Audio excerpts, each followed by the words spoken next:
Timeless Assassin by author Raj_Shah_ 7152 Chapter 101 to 125. Rodova Military Academy, Leo's dorm room. Leo had a lot of self-exploration to do after me and Faye left, as Dark Blade wasn't his only gain from the awakening. His entire body had undergone a massive transformation, and there was a stark, almost surreal lightness to him that hadn't been there before. He felt as nimble as a cat on his feet, as it took him almost no effort to move his body at all. What could make my body feel so light? Leo wondered, as he searched for the explanation himself. And soon, he figured out a couple of factors that could be contributing to this sensation. The first was the noticeable increase in his muscle strength. His body was now at least 20–30% stronger than before, yet it didn't feel bulkier, rather, it was as if his strength had been compressed, refined to be more efficient without adding unnecessary mass. And the second reason was the structural change in his bones. As although his skeletal frame had elongated with his growth spurt, his bones had become significantly lighter, yet somehow more durable. It was a paradoxical shift, one that made him feel as if gravity had loosened its hold on him, as he felt strangely liberated and free now. I feel like I've lost weight, even though I've gained height and muscle mass, Leo mused, rolling his shoulders as he adjusted to the strange new equilibrium of his body. His movements were unnervingly fluid, almost too smooth, as though his limbs responded with a precision beyond conscious thought. Shua, shua, shua. Leo thrust his dagger through the air in rapid succession, and a sharp, high-pitched whistling followed each motion, cleaner, sharper, faster than he had ever experienced before. His grip was steady, his strikes effortless, yet each cut through the air carried a weight that wasn't there before. His control, his speed, his precision, it had all elevated after the awakening, as Leo felt like a new warrior entirely. Now I see why I lost to Kjall. With a year of such phenomenal growth ahead of me, there's no wonder he would defeat me even as a Grandmaster level talent.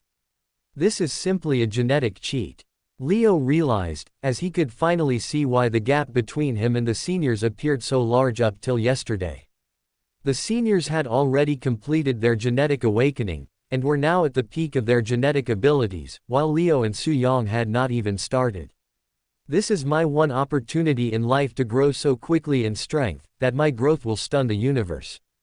I cannot let a second of it go to waste, as this coming year will make or break me as a warrior, Leo analyzed, as Monarch's indifference made his brain function at optimal capacity. The first dose of genetic awakening had changed more than just his appearance. It had refined him into something greater, but this was just the start. His genetic foundation was only a tool that would help him become the best warrior that he could be. However, it was ultimately up to him to make the most of that foundation and become a truly fearsome assassin that was unrivaled amongst his peers. Very well then, no time to waste, let's make the most of this free day and dive straight into meditation, Leo said to himself, as placing his dagger back in the storage cabinet, he picked up the meditation manual and began practicing the book right from where he had left it at the last session. The improvement in his ability to focus and channel mana through his mana chambers was immediate and undeniable. The intricate pathways that once seemed convoluted and difficult to navigate now felt like second nature to him, as every flow, every shift in circulation, felt as effortless as breathing to him in this new sharpened mental state. On his very first attempt, he shattered his previous limits. What had once taken him 9 minutes at best, replacing the mana core batteries, had now been reduced to just over a minute. He was teetering on the edge of achieving a constant meditative state, something that had seemed impossible just a week ago. Wow, the effects of Monarch's indifference on my brain are beyond anything I expected. My focus is absolute. I can meditate for hours without a hint of mental strain. No distractions. No fatigue. No loss of clarity. Leo realized, as he finally started to notice the positives of having a passive skill like Monarch's indifference, although it destroyed his ability to feel much emotion. Monarch's indifference gave him a level of efficiency that bordered on inhuman, and for the first time, Leo truly began to understand the scope of what this awakening had granted him. As just after his first attempt, He already knew how to reduce the replacement timing from 1 minute 7 seconds to instant, as all it needed was for him to smoothen the meditation pathways through repeated practice, and within 3 to 4 weeks, he would achieve the constant meditative state that he desperately wanted. That's it, I just need to grind these same steps again and again without making a mistake, and very soon I'll master this technique that would have otherwise taken me over 6 months to master. However, now that I can master it within a month, if I somehow manage to meditate 6 hours every day at maximum efficiency, I can probably reach the Grandmaster realm of strength. By the time the circuit team selections roll around, Leo realized, as he quickly began to formulate a game plan. His goal for the coming year was to get as strong as he possibly could, as although he did not know what the end game was behind him being recruited into the Black Snake's Assassin Guild, what he did know was that regardless of where he ended up, having more strength was always going to be an asset for him. In a universe where the strong dictated the rules, and the weak were oppressed by them, Leo wanted to be part of the strong, as only with strength came the freedom to live one's life on one's terms. Hence, regardless of whether he ended up following Me and Faye's guidelines and joining the Black Serpents or not, Leo intended to get stronger and compete at the circuits, just to get a feel of what the best warriors in the universe at his power level fought like. Rodova Military Academy, the mess hall. Around lunchtime, Leo moved over to the mess hall to grab a heavy meal, when he was instantly swarmed by a sea of seniors. Whoa, Skyshard. What a fight, man, you really gave Kjall a run for his money yesterday. I can't believe you're only a first-year student. Damn, look at you, Skyshard, long hair, taller body. Looks like the genetic awakening serum did wonders on you. The seniors complimented him as soon as he entered the mess hall. However, surprisingly, Leo felt no joy after hearing their words. Up till yesterday he was worried about his reputation within the academy after the loss, and was worried that he would be mocked for it in public places. However, the seniors seemed to be thrilled by his display of power, and while this reaction was contrary to what he had expected, it brought no evident joy inside him. Both your compliments and criticism are worthless for me. You have no power to affect my future, and hence your praise or critic is entirely pointless, his brain concluded, as Leo remained blank-faced, not reacting to their high praise at all. Ha ha ha, look at him standing straight and having perfect balance. He's really something else, isn't he? Because look at the other idiots from his class who look so sick even after a day has passed since they took their first shot. A senior pointed out, and as Leo looked around he could clearly see the mess hall filled with people who looked extremely dizzy and disoriented. One guy was holding his spoon from the wrong end, and trying to scoop his food from the thin handle, while another was trying to bite the edge of his metal plate like it was something edible. Both of them were pretty extreme cases of disorientation. However, even the milder ones looked like they had severe vertigo, as there was almost not a single junior in the mess hall that did not seem to be suffering from an acute case of headache.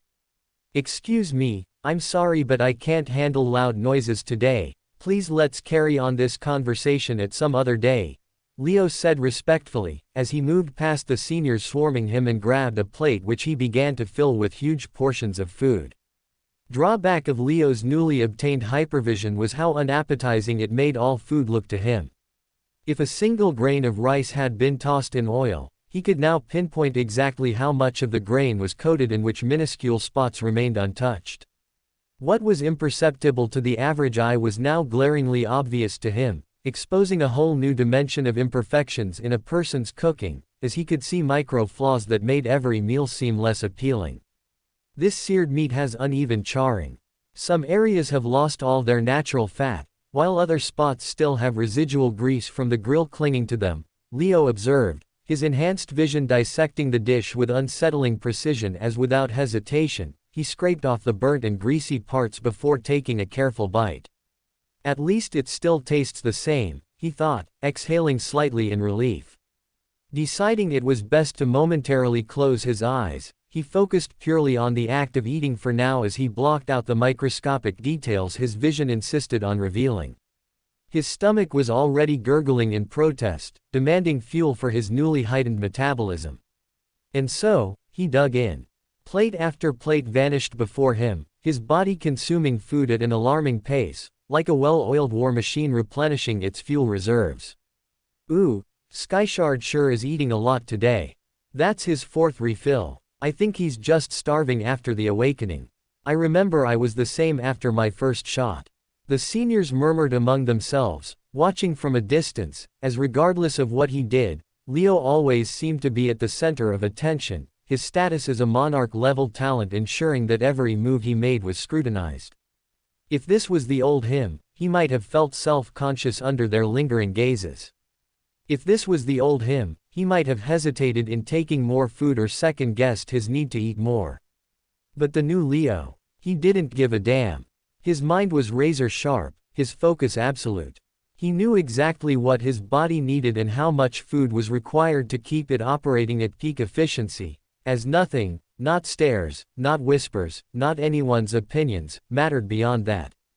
The new Leo was methodical, detached, singular in purpose, and as a result, his already unapproachable aura had only deepened, making him feel even more like an island unto himself, as he gave the vibes of a lone warrior fixated solely on self-improvement that could not be approached at all by outsiders. From start to finish, he devoured his meal in under 15 minutes, moving through the mess hall like a storm, efficient and unstoppable. He wasted not a single second more than necessary on non-training activities, as by the time others were still casually chatting over their meals, Leo was already gone, rushing back to his dorm, immersing himself once again in meditation. For a good few hours, he meditated non-stop, making the most of this free day, before turning his focus to also training absolute vision, which he practiced from after dinner, till he fell asleep at night. Rodova Military Academy, Leo's dorm room. It took Leo a good half an hour of conscious effort to finally fall asleep, as his new heightened brain was too focused and active for sleep to easily find him.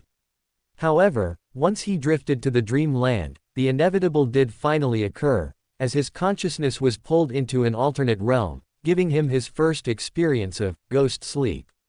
A random ancient courtyard, 2,700 years ago. Leo found himself floating above a spacious courtyard, watching as two young assassins sparred with deadly precision. For a moment, he felt confused about why he was having such a vivid and realistic dream, where he could even perceive his metaphysical body. However, he soon realized that he was experiencing his first episode of ghost sleep, as he steeled his heart for what was to come next. Please be a happy memory, he prayed, as although the chances of a monarch-level bloodline experiencing a happy memory were less to none, Leo hoped that he would be an exception to the norm. Shing, shing. The two assassins clashed, their movements fluid and sharp, as Leo felt momentarily mesmerized by their battle. Each attack and counter that they performed seemed instinctual, as if ingrained through years of relentless training, as there was not a single wasted movement. The taller one amongst the two wielded twin daggers, pressing the attack with aggressive yet controlled slashes, while his opponent, slightly shorter but just as skilled, moved like a shadow, narrowly dodging before countering with a spinning strike.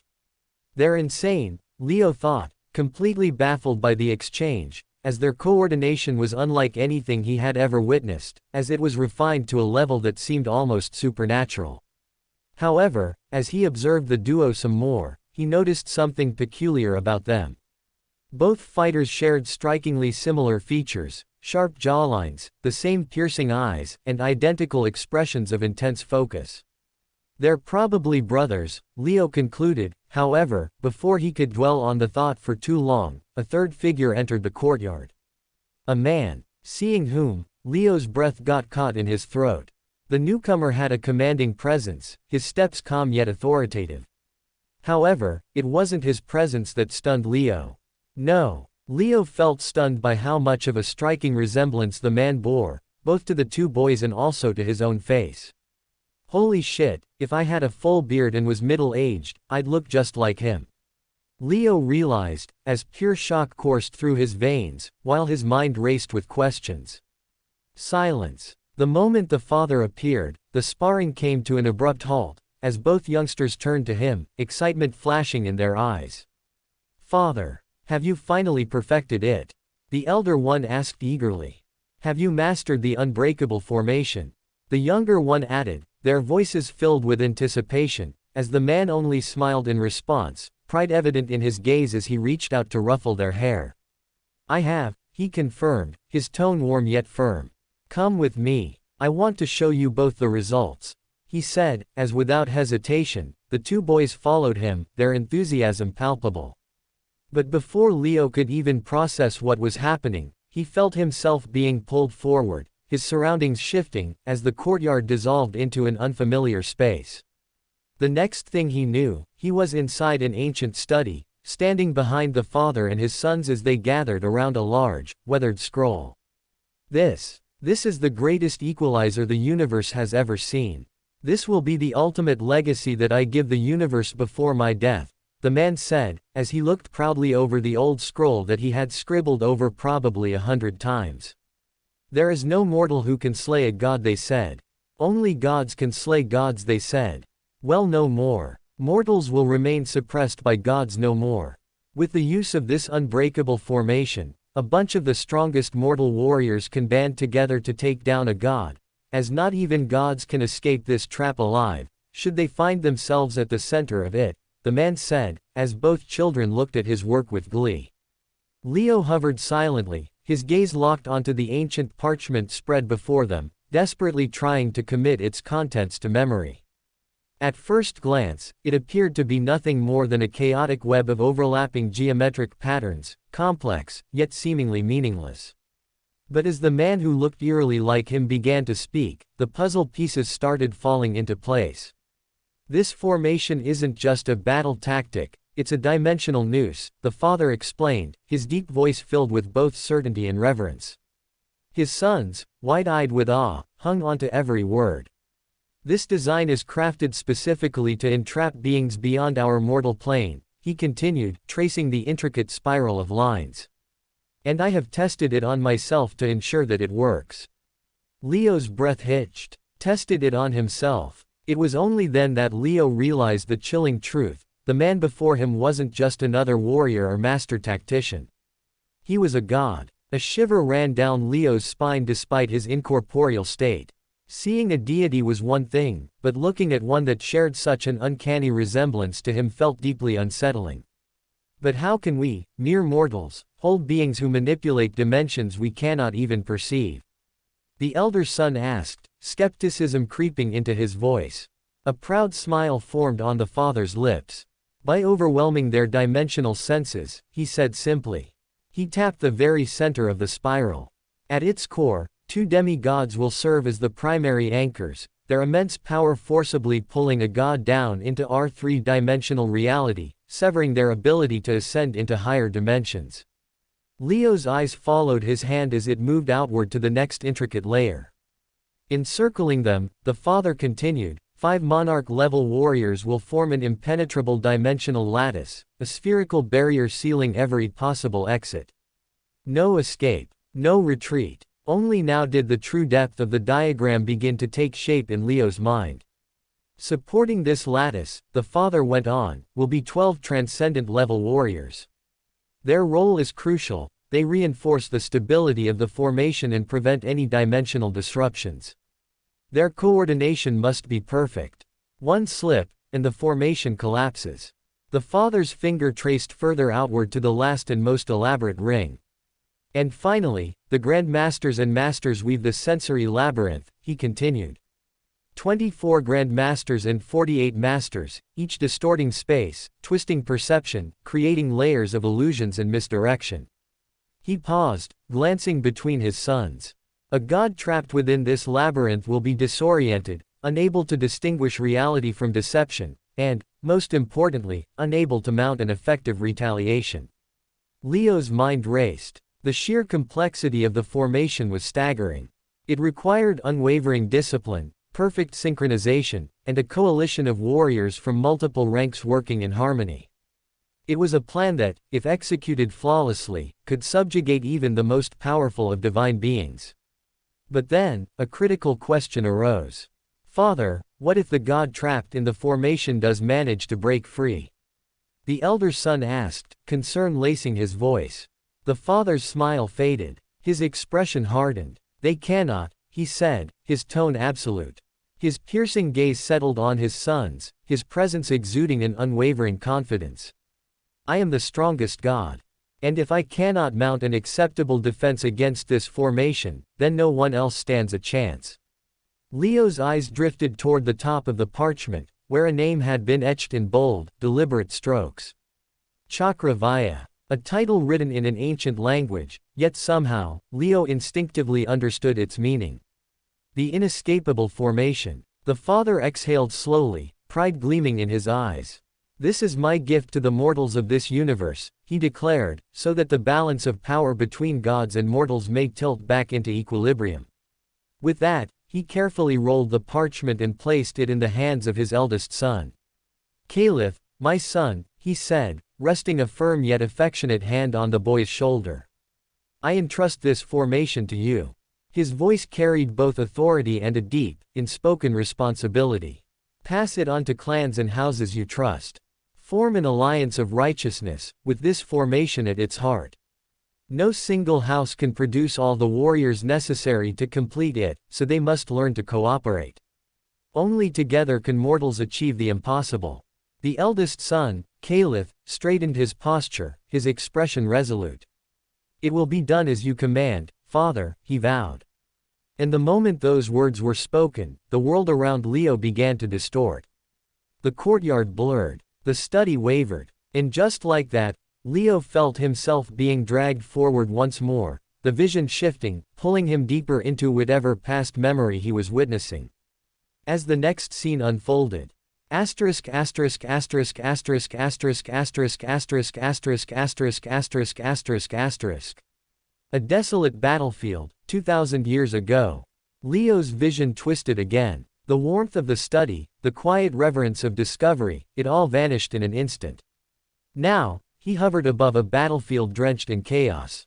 Lightning split the sky in jagged arcs, illuminating a desolate wasteland littered with shattered weapons, broken banners, and the smoldering corpses of countless warriors. The stench of blood and charred flesh hung thick in the air, suffocating, overwhelming.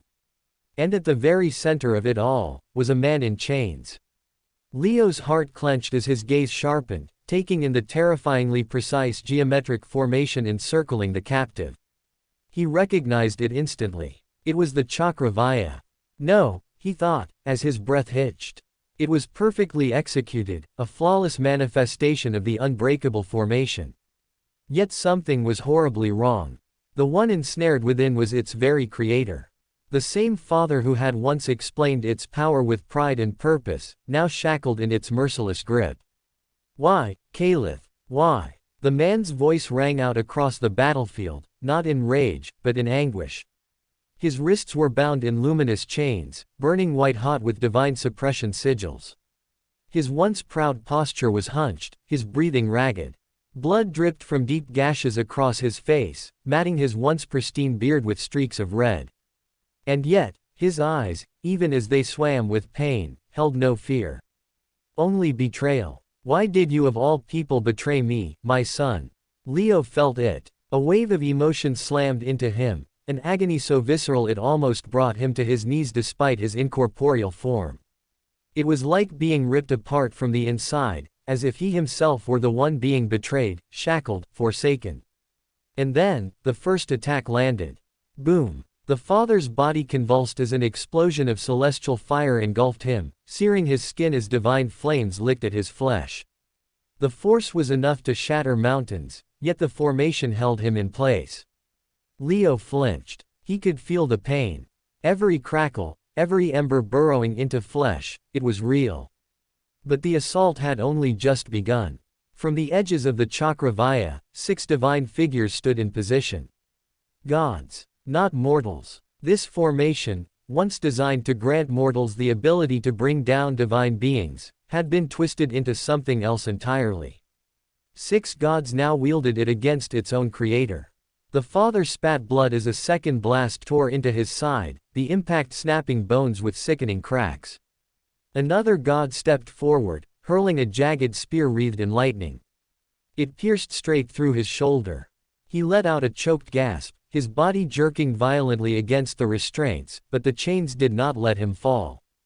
They held him upright, ensuring he would take every single attack without escape. Boom, boom, boom. Blow after merciless blow rained down on him. Fists, blades, beams of divine energy. Each attack was meticulously timed so that the pain never ceased, so that every wound remained fresh, unable to heal before the next strike landed. It wasn't a battle. It was an execution. Yet he still didn't break. Bruised, bloodied, and battered, the father lifted his gaze, his dark gray eyes locking onto the one who had orchestrated this all. Caliph, his eldest son, the same boy who had once looked upon him with admiration, was now standing among the executioners. However, unlike the other gods, Caliph had not attacked. He stood just outside the formation's edge, his expression unreadable, his robes untouched by battle, his golden eyes burning with something far colder than hatred. "You are my flesh and blood," the father murmured hoarsely, his voice faltering under the weight of agony. "Everything I built, every lesson I taught you, was for the protection of the common people." He coughed, more blood spilling down his chin. "Where did I go wrong?" he asked, as for the first time, Caliph moved. He stepped forward, past the gods, until he stood right before his father. He did not gloat. He did not sneer. He merely stared down at the man who had given him life. And then, Caliph spoke. "You taught me that gods and mortals must be equal. You were wrong," he declared, as without another word, he raised his hand. A blade of pure divine energy manifested in his palm, as with a swift, merciless strike. Caliph plunged it through his father's chest. For the briefest moment, there was no sound. Just the soft gasp of a dying god. The once great warrior, the strongest among his kind, looked down at the blade buried deep in his heart. His lips trembled, not in pain, but in disbelief. As if even now, he could not accept that his own son had struck the final blow. His body convulsed once, then the light in his eyes flickered. And finally, it went out. The greatest god of his era was no more. Leo's world shattered. Everything blurred as he felt himself being ripped away from the vision, his mind unable to process the sheer weight of what he had just witnessed. And then, his vision darkened once again. Rodova Military Academy, Leo's dorm room. Beep asterisk beep asterisk beep. The alarms blared loudly, as Leo woke up with a jolt, his breath coming in ragged gasps, his body unusually drenched in cold sweat. What the hell did I just witness? Leo wondered, as his pulse pounded like war drums in his ears, his chest rising and falling rapidly as if he had just surfaced from drowning. It felt like I was the one being executed, it felt like I was the one who was betrayed, Leo realized, as he glanced down at his hands, watching them tremble violently. For a split second, the world around him still felt unreal. His dorm room, his bed, his desk, the faint glow of the academy's night lights filtering through the window, it all seemed distant, almost wrong. The battlefield still clung to his vision. The screams, the lightning, the sickening crunch of bone and flesh being torn apart. The gods tearing into their own. The betrayal. His ancestor's face, no, that man's face, his face, twisted in agony, staring into the eyes of the son who had orchestrated his downfall. Leo could still see it all. He shivered uncontrollably as the memory burned into his mind like an open wound. Was it real? He wondered, as he slowly rolled up his sleeves, his eyes scanning his forearms for something, anything, that would prove the pain he had felt was more than just a dream. But there was nothing. No visible burns. No scars. And yet, the sensation remained. The ghostly imprint of divine chains searing into his flesh, refusing to fade. His stomach churned, his muscles coiled tightly, his entire body felt wrong. Was this real? Was this my memory? What the hell did I just witness?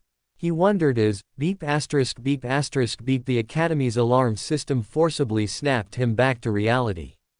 Sigh asterisk. Leo exhaled sharply, running a hand through his damp hair as he forced himself to sit upright. His sheets were soaked. His skin was too hot, his muscles tense, as if his body had been preparing for battle even in his sleep. He needed a moment. But a moment was a luxury he didn't have. Can't be late for physical training, Leo thought, as Monarch's indifference finally kicked in, numbing his emotions and pulling his mind back into clarity. The dread, the panic, the humanity in his reactions, all of it was methodically wiped clean, leaving only focus in its place. Caliph and Chakravia, I need to learn more about that name and that formation when I can, Leo mused to himself, as he stood up, his mind already shifting gears.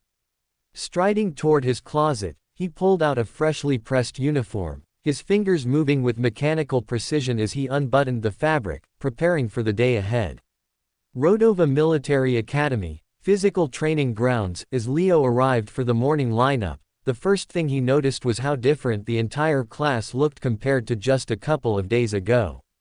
Several students had gained a few inches in height, while others had experienced sudden, almost comical, hair growth spurts. Almost everyone had changed in some noticeable way. "Good morning, elder brother," a small voice called out from below, as Leo glanced down to find Mu Ryan tugging at the hem of his uniform. "What? Did you shrink a few inches or what?" Leo asked, as Mu Ryan puffed her cheeks in protest. "It's not me who shrank. It's you who unreasonably grew taller," she grumbled, stomping her foot in irritation.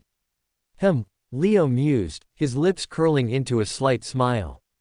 Even though Monarch's indifference had dulled his emotions, he still felt a flicker of amusement at Mu Ryan's frustration. "Morning, Skyshard." "Ryan." Another voice chimed in, as Mu Shen approached with his usual calm expression. "The long hair suits you, Skyshard. Makes you look more refined," he commented, extending his hand for a handshake. Clap. Leo accepted the handshake with a curt nod, as both men instinctively tightened their grips. "He's grown stronger, he's grown much stronger," both reached the same realization at once, as the brief handshake alone was enough for them to gauge each other's progress. "Where's Yang?" Mu Shen asked, scanning the crowd for Su Yang, but the Su family young master was nowhere to be seen. "I haven't seen him since this morning. I don't know where he might be," Leo replied, as Mu Shen let out a deep sigh. "He might be suffering from the aftereffects of his first ghost sleep. I'm kind of surprised you look fine this morning, Skyshard," Mu Shen speculated, as Leo simply shrugged his shoulders. "I slept like a baby. No ghost sleep whatsoever," Leo said with a perfectly neutral expression, lying through his teeth. In truth, he had endured a horrifying ghost sleep experience, but he had no intention of sharing it with anyone. Unless absolutely necessary, he had no interest in discussing his dreams, especially ones as disturbing as the one from last night. It was common practice for nobles to discuss their ghost sleep experiences with each other, but Leo had no desire to be part of that tradition. His dreams were his and his alone. And if lying was the price to keep them private, then he had no problem paying it. Huff, huff, huff, a sickly and ragged-looking Su Yang finally stumbled onto the physical training grounds, his labored breaths drawing attention almost instantly. Snickers and murmurs spread through the crowd. "PFF'd, the loser is here." He couldn't even land a hit on his opponent, while Skyshard blew his opponent's arm off. "He's nothing compared to Skyshard. He's worthless without his family name, Su Yang." The taunts came sharp and cruel, their words laced with ridicule. But Su Yang wasn't in the mood for their nonsense. As he swept his gaze over them, his eyes, now deeper, darker, almost predatory, locked onto the most vocal member of the group, as his cold stare alone was enough to silence them all. "Fuck off," he muttered, his voice low but laced with something menacing. As just like that, the student closest to him flinched violently, his body seizing up, until a dark stain spread across his pants. The fool had pissed himself. His legs trembled, his face twisted in horror, as he realized he had lost control of his bladder under Su Yang's gaze alone as the silence that followed was suffocating. Nobody dared to mock him anymore. As Su Yang marched like an unopposed lion through the crowd of jealous students, until he joined his gang at their usual meet-up spot. "My head hurts, my body hurts, my muscle coordination is off and I find it hard to control my newfound strength. Overall, I am a mess and will shamelessly be a liability in today's training," Su Yang declared, as both Mu Shen and Leo shrugged their shoulders at once like they did not care if he were a liability or not. Today's training should be easier than before with our enhanced strengths, unless Professor Marvin increases the intensity too, Mu Ryan noted, as after thinking about it for a while, she sighed and continued, saying, he will probably increase the difficulty, is hoping that the level of difficulty in training dropped was nothing more than a pipe dream. The next couple of weeks at the academy passed in a blur for Leo and his group, as they settled into the relentless rhythm of academy life. Each morning, Professor Marvin pushed their bodies to the brink of exhaustion, yet the difference between now and just a few weeks ago was becoming increasingly evident. During his first training session, Leo had struggled to complete 100 laps of the training field while carrying a 40 kilograms vest. But now, he could complete the same distance with a 60 kilograms vest, and the two with relative ease, as the gap between him, Su Yang, Mu Shen, and the rest of the class was growing at an alarming rate, as their progress left the others struggling to keep up. If before they could complete the 100 laps ahead of the class pack by 1.5-2 laps, they could now hold a commanding 5 to 7 lap lead over them, which was only increasing week over week, as the difference between higher and lower bloodline talents started to become apparent. In the Basics of Perception class, the first evaluation was conducted by Professor Powell, where 15 students failed to grasp the perception technique he imparted, while Leo stood out as the only student to achieve intermediate mastery in absolute vision, earning full marks in the first assessment. To be considerate, Professor Powell granted the failing students a 1-week grace period to learn the technique, after which failure would result in expulsion from the elite class. Meanwhile, he advanced the rest of the students to the next topic, practical application of perception skills in detecting hidden enemies. As each day, he concealed 15 hidden assassins throughout the classroom and handed each student a sheet of paper to mark where they sensed the assassins lurking, turning the lesson into a hands-on training exercise that forced them to refine their newly acquired skills and learn how to spot decoys from originals, training them for actual life scenarios. Meanwhile, in the Basics of Magic Theory class, Professor David delved deeper into the core principles of magic, as he explained to the class how it could be used to create, alter, and influence life, and how various sentient species across the universe had evolved after coming into contact with mana, learning to harness its power over time. These lessons were highly informative, as they broke down the fundamentals of magic, explaining what allowed humans and other sentient beings to wield its immense strength. However, with Professor David's bias against Leo and Su Yang remaining as strong as ever, Leo barely attended half the lectures, as he often found himself kicked out of the lecture within the first 5 minutes, with David always looking for even the smallest excuse to remove him from his presence. After being kicked out of David's class, Su Yang always insisted on sparring with Leo, as he was eager to test his improvements, but each time, Leo politely declined. Instead, he spent his time at the university library, poring over ancient texts and historical records, searching for any mention of Kalith and the Chakra Vaya. However, what he uncovered over the next 2 weeks was nothing short of shocking. From his visions, Leo knew with certainty that Kalith was a family man who had a father and a younger brother, yet none of the history books he read even mentioned his family background. In every record, Kalith the Eternal Sovereign was revered as one of the 3 core gods backing the universal government, a divine entity who stood as an unshakable pillar of the righteous alliance and one of the only major figures in history with no direct ties to the 6 great clans. The books depicted him as a warrior of justice, a defender of order, an unwavering force against chaos. But not a single account mentioned his betrayal. Not a single record spoke of him slaughtering his own father. And as for the Chakra Vaya formation, it simply did not exist. Not in any written history at least.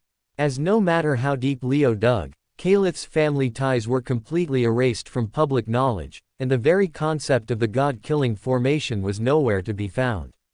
It was as if someone had meticulously erased all traces of these events from history, as if the truth itself had been deliberately suppressed, buried so deeply that even the mention of such things had vanished from the universe's collective memory. And when Leo had asked the librarian if Caliph had a younger brother, the man had laughed outright. If the Eternal Sovereign had a younger brother, we would know. Ha ha ha. The dismissive response had been unsettling. Because Leo did know. He had seen it firsthand. Yet in this era, no one else seemed to know, which brought him to the next and most important problem that clouded his mind these days. Something about my bloodline feels off. Leo's thoughts churned as a deep unease settled in his chest. I don't like the fact that one of my core bloodline memories is from the night the Righteous Alliance united to execute a lone god. Because this can only mean one of two things: either my bloodline is the same as Caliph's, which would also make it the bloodline of the murdered god who was his father, or my bloodline is directly that of the murdered god himself. A heavy silence filled his mind as realization struck. Which would mean I might be on the wrong side of the Righteous Alliance. Leo concluded, as his mood considerably darkened at the thought. Only people with dangerous, hidden pasts needed to erase their identities. And the fact that he had to take such extreme measures, wiping his own memory just to enter the academy, paired with the ghost dream he had witnessed, painted an unsettling picture. It made Leo strongly suspect that he wasn't just some random stray caught in a political power struggle. No, he was starting to believe that his very existence was a threat to the Righteous Alliance itself. And if that were true, then he might be far more entangled with the evil cult than he ever wanted to believe. Ignorance is bliss might be the truest words ever spoken. The more pieces of the puzzle Leo pieced together, the more uneasy he felt because he did not like the picture forming before him. I fear that if I keep digging down this rabbit hole, the answer waiting at the end won't be the one I'm hoping for. He exhaled slowly, a deep sigh escaping his lips. As his academy life progressed and his strength grew, so did the creeping sense of unease settling in his bones. He was starting to realize a terrifying truth: he was living on borrowed time. No matter how much stronger he became, sooner or later, he was destined to be a fugitive, a man on the run with no place to call home. And just the thought of it made him want to sigh again. That wasn't the future he wanted for himself. But if his suspicions were correct, it wasn't going to be his choice. However, for now, for the sake of passing all future psychological evaluations, Leo consciously tried to steer clear of this topic. As if he was living on borrowed time, he intended to make the most of it, for as long as he could. Rodova Military Academy, the Basics of Assassination class. 3 weeks into the academy, the class that Leo enjoyed by far the most was Professor Severus's lecture on assassination and poison concoction. Unlike other subjects, where knowledge was often vague, theoretical, or bogged down by unnecessary history, Severus's lessons were direct, practical, and undeniably lethal. The man didn't just teach about poisons, he lived and breathed them, speaking about deadly substances with the same passion that an artist spoke of their masterpieces. And today was no different. Severus strode into the lecture hall with his usual erratic energy, his dark robes billowing behind him as his eyes gleamed with twisted excitement. In his chained hand, he held a tiny glass vial, the liquid inside swirling with a sickly, iridescent hue, a color that seemed to shift between deep green and inky black with each flicker of light. "Class," he began, his voice carrying that familiar, unsettling glee that made students uneasy. "Today, I present to you one of the most elusive, most catastrophic, and most expensive poisons in the known universe." He lifted the vial, tilting it slightly so the light caught its shimmering contents. "This," he said with a grin, "is the venom of the ancient swamp frog." A ripple of unease passed through the class. Some students had clearly heard of it before, their expressions shifting from curiosity to deep discomfort. Leo, however, simply narrowed his eyes, intrigued, as Severus chuckled, clearly relishing the effect his words had. "Now, I know what some of you might be thinking," he continued, pacing slowly before the class. "What's so terrifying about a frog?" He suddenly turned on his heel, slamming the vial onto the desk, making several students jump. "Oh, you ignorant little children," he sneered playfully. "The ancient swamp frog is not just any frog. It is a creature that even dragons fear. It has been ranked the single most untamable beast by the Beast Tamers Association for 3 years in a row, as upon maturity, it can reach the strength of a transcendent-level warrior. Severus paused, letting that fact sink in before continuing. The reason? He asked, his grin widening. Because the ancient swamp frog is the only species in existence that evolved to kill dragons for sport. He let those words hang in the air, watching with satisfaction as students stiffened. They are mentally unstable, unpredictable, and violent to the extreme. Their venom is so powerful that it can melt rock, and even when diluted at a 1/1000th concentration, a single drop is enough to kill a Grandmaster-level warrior in under 10 minutes. He twirled the vial between his fingers. The venom of an ancient swamp frog doesn't kill through physical toxicity like most poisons do. No, no, no.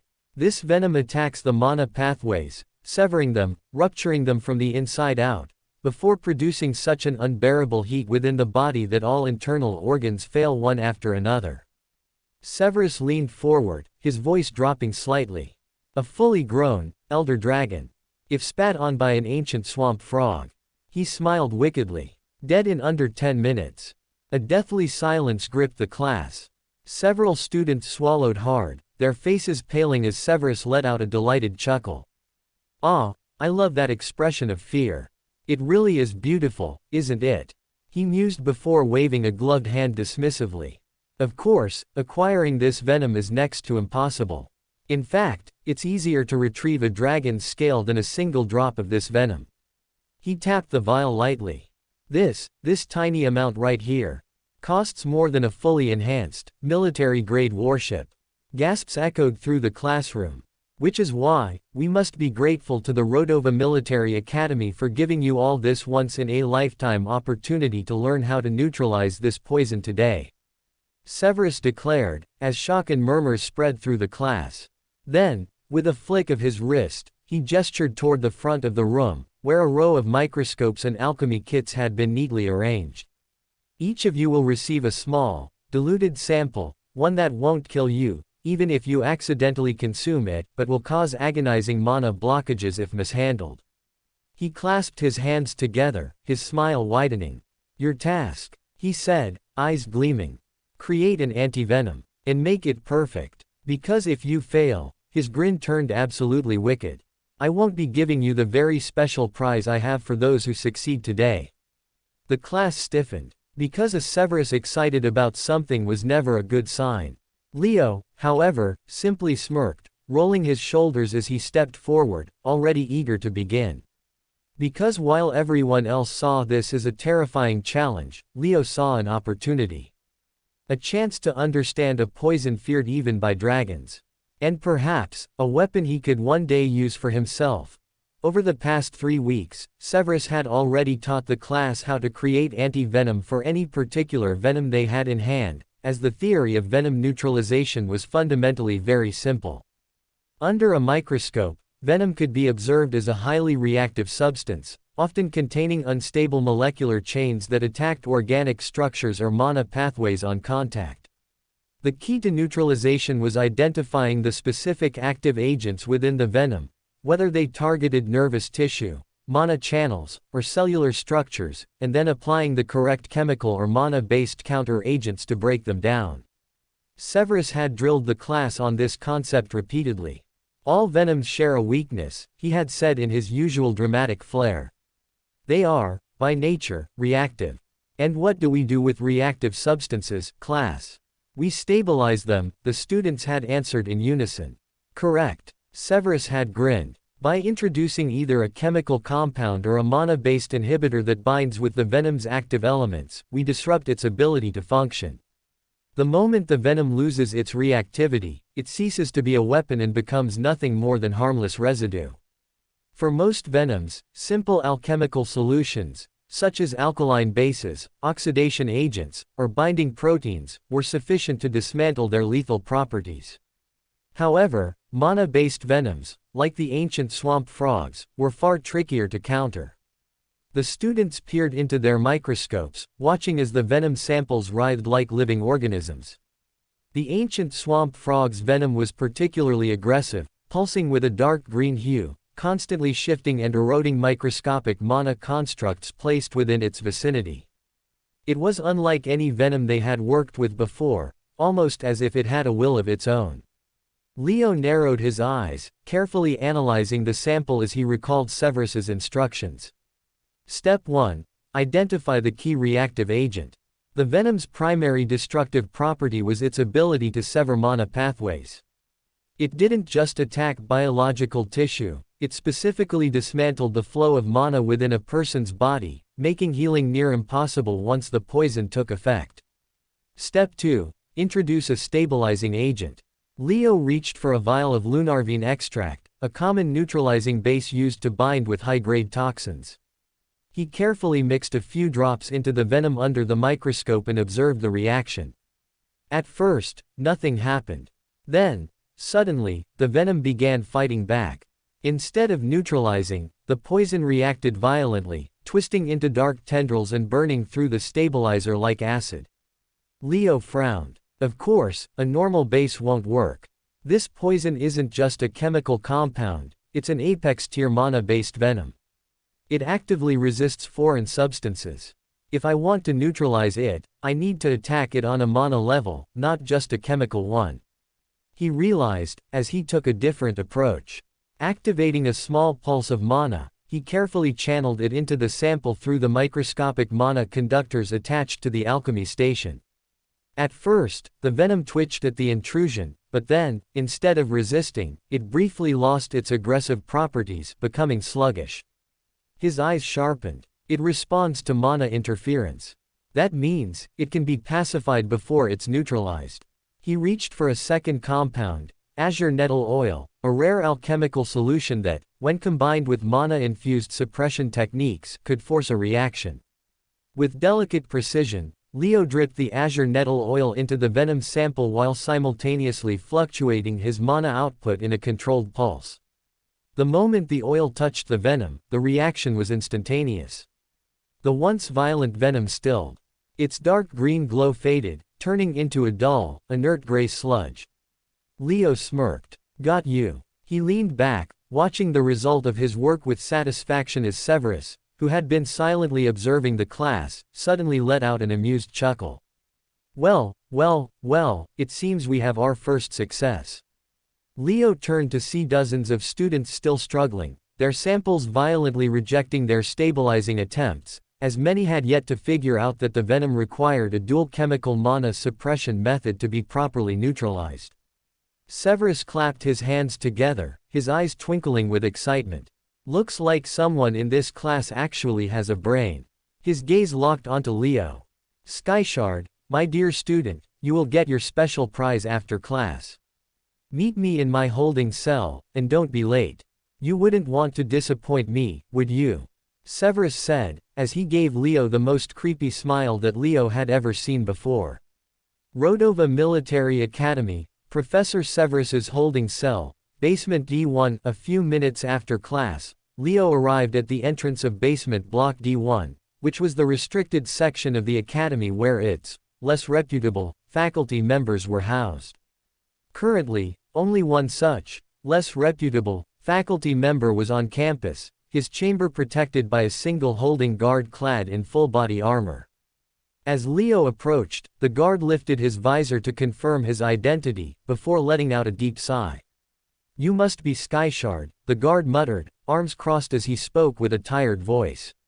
Leo nodded, as the guard exhaled again, rubbing his temple before speaking in a low, firm voice. Listen carefully, kid. Whatever that lunatic in there tells you, don't do him any favors. Don't pass him notes, don't fetch him supplies, and most importantly, don't trust any stories that he tells you, the guard warned, as Leo raised a brow, clearly unimpressed by the warning. I think I can hold my own, Leo replied, as the guard immediately scoffed. Hold your own. Against that lunatic? No chance, he said, as he leaned in closer, his voice dropping to a near whisper. I've been stationed outside this cell for 3 weeks now, Skyshard. I've heard the things he mumbles in his sleep, the theories he scratches onto those walls. Severus isn't interested in being a professor. Leo remained silent. He's planning something. It's not a matter of if, it's a matter of when, the guard continued. The moment he finds an opening, He's going to try and escape, and mark my words, that bastard will take someone down with him in the process. The guard stepped back, returning to his usual stiff posture as he swiped his badge over the mana-sealed lock, as the door hissed open. Hiss, asterisk, if you're smart, the guard muttered, you'll keep your distance. He warned, as Leo said nothing as he stepped inside. The moment Leo entered Severus's cell, the scent of old parchment and ink overwhelmed him. The entire space was covered in lecture papers, scattered across the floor, pinned to the walls, stacked into precarious towers on every available surface. The ink stains on the desk had bled through the wood over time, leaving deep, blackened scars. Several ink pots, both filled and emptied, were lined up in strange patterns, almost as if Severus had been using them for some kind of experiment rather than actual writing. And amidst the controlled chaos, at the center of the room, sat Severus himself. He lounged comfortably on the Academy-issued cot, arms folded behind his head as if he were a king resting on his throne. Ah, Skyshard, right on time, he mused, not even looking up. Did my little guardian outside warn you about me? He did, Leo replied, as Severus grinned, finally sitting up. Good. That means I'm doing my job right. Severus said, as he rubbed his hands in excitement before standing up, as he began pacing around the room. Leo's eyes drifted over the room, as he noticed how apart from ink and paper necessary to plan the next lecture, the Academy did not let Severus own anything else. And as if following his gaze, Severus immediately began his theatrics. Oh, the oppression, the suffering, a brilliant mind like mine, reduced to nothing but paper and ink. He gestured grandly to the mess around him before giving Leo a mock-sympathetic look. I'd cry if I still had tears left in me, but unfortunately all of my tears dried up years ago, he added as he acted as if he was wiping tears, but there was nothing there. Leo chuckled, finding his antics funny, as Severus grinned back, finding his unbothered attitude amusing. But not everything here is ink and paper, Severus said, his gaze turning sharp, as he slowly retrieved a bottle of poison hidden within his robes, which Leo immediately identified as the vial of diluted ancient swamp frog poison that was given to all students for practice in class today. Watching the bottle, Leo narrowed his eyes, however, Severus simply winked in his direction as he grabbed one of the ink pots from his desk, before tilting it upside down, as he drained its contents onto the floor. Drip, drip, drip. Once the last drop of ink was gone, he carefully uncorked the vial and poured the poison inside instead. Then, without a single word, he lifted a finger to his lips. Shish, he whispered as Leo rolled his eyes, which made Severus chuckle darkly, as he set the ink pot back in place before finally turning his attention back to Leo.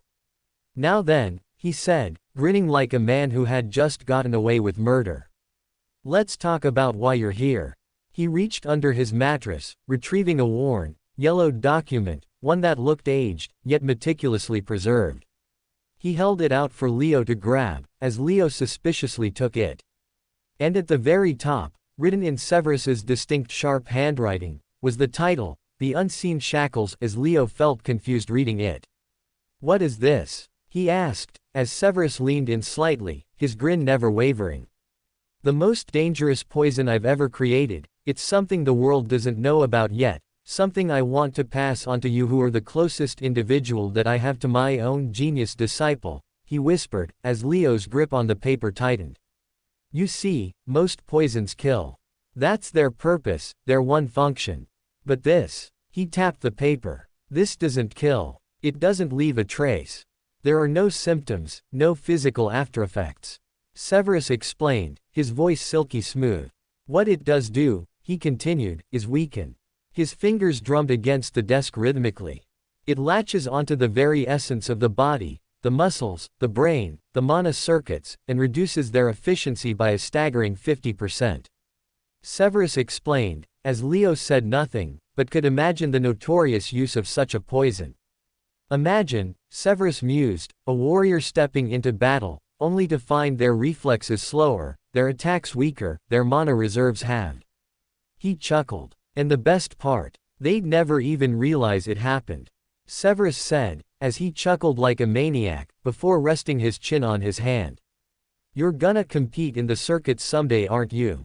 he murmured knowingly. "If there ever was a tool to ensure victory, this is it." Severus offered, as Leo remained silent, simply staring at the formula. A poison that could cripple an opponent without detection. A poison that could turn any battle into a one-sided slaughter. If it was really untraceable and left no side effects to detect its presence, then it was definitely the perfect tool to cheat. However, the question was, why was Severus giving him such a poison? If you're wondering why I'm giving you such a poison, it's worthless to even wonder about it. I'm a maniac Skyshard, and you will never figure out what's going on inside my head. Ahahaha. What you should know is that you've earned this through your good work in my class. Severus said, as he began tapping on the door violently. "Knock knock knock, open you bastard, we are done here," Severus said, as the door opened once again, allowing Leo to step out with the yellow sheet folded tightly within his hands. Rodova Military Academy, Leo's dorm room. Midnight emergency alarm. Beep. Beep. Beep. A shrill, mechanical alarm ripped through the silence of the academy, jarring Leo awake from his deep slumber. His sharp instincts kicked in immediately, his body tensing as he sat up, his senses on high alert. And then, criminal on the loose. Attention, criminal on the loose. All students are instructed to remain inside their dormitories until further notice. A voice blared over the speaker, as Leo's stomach twisted. A deep, unsettling feeling settled in his chest, one he couldn't shake. No way, he thought, his pulse steady but alert. Severus. He wondered as the timing seemed too perfect.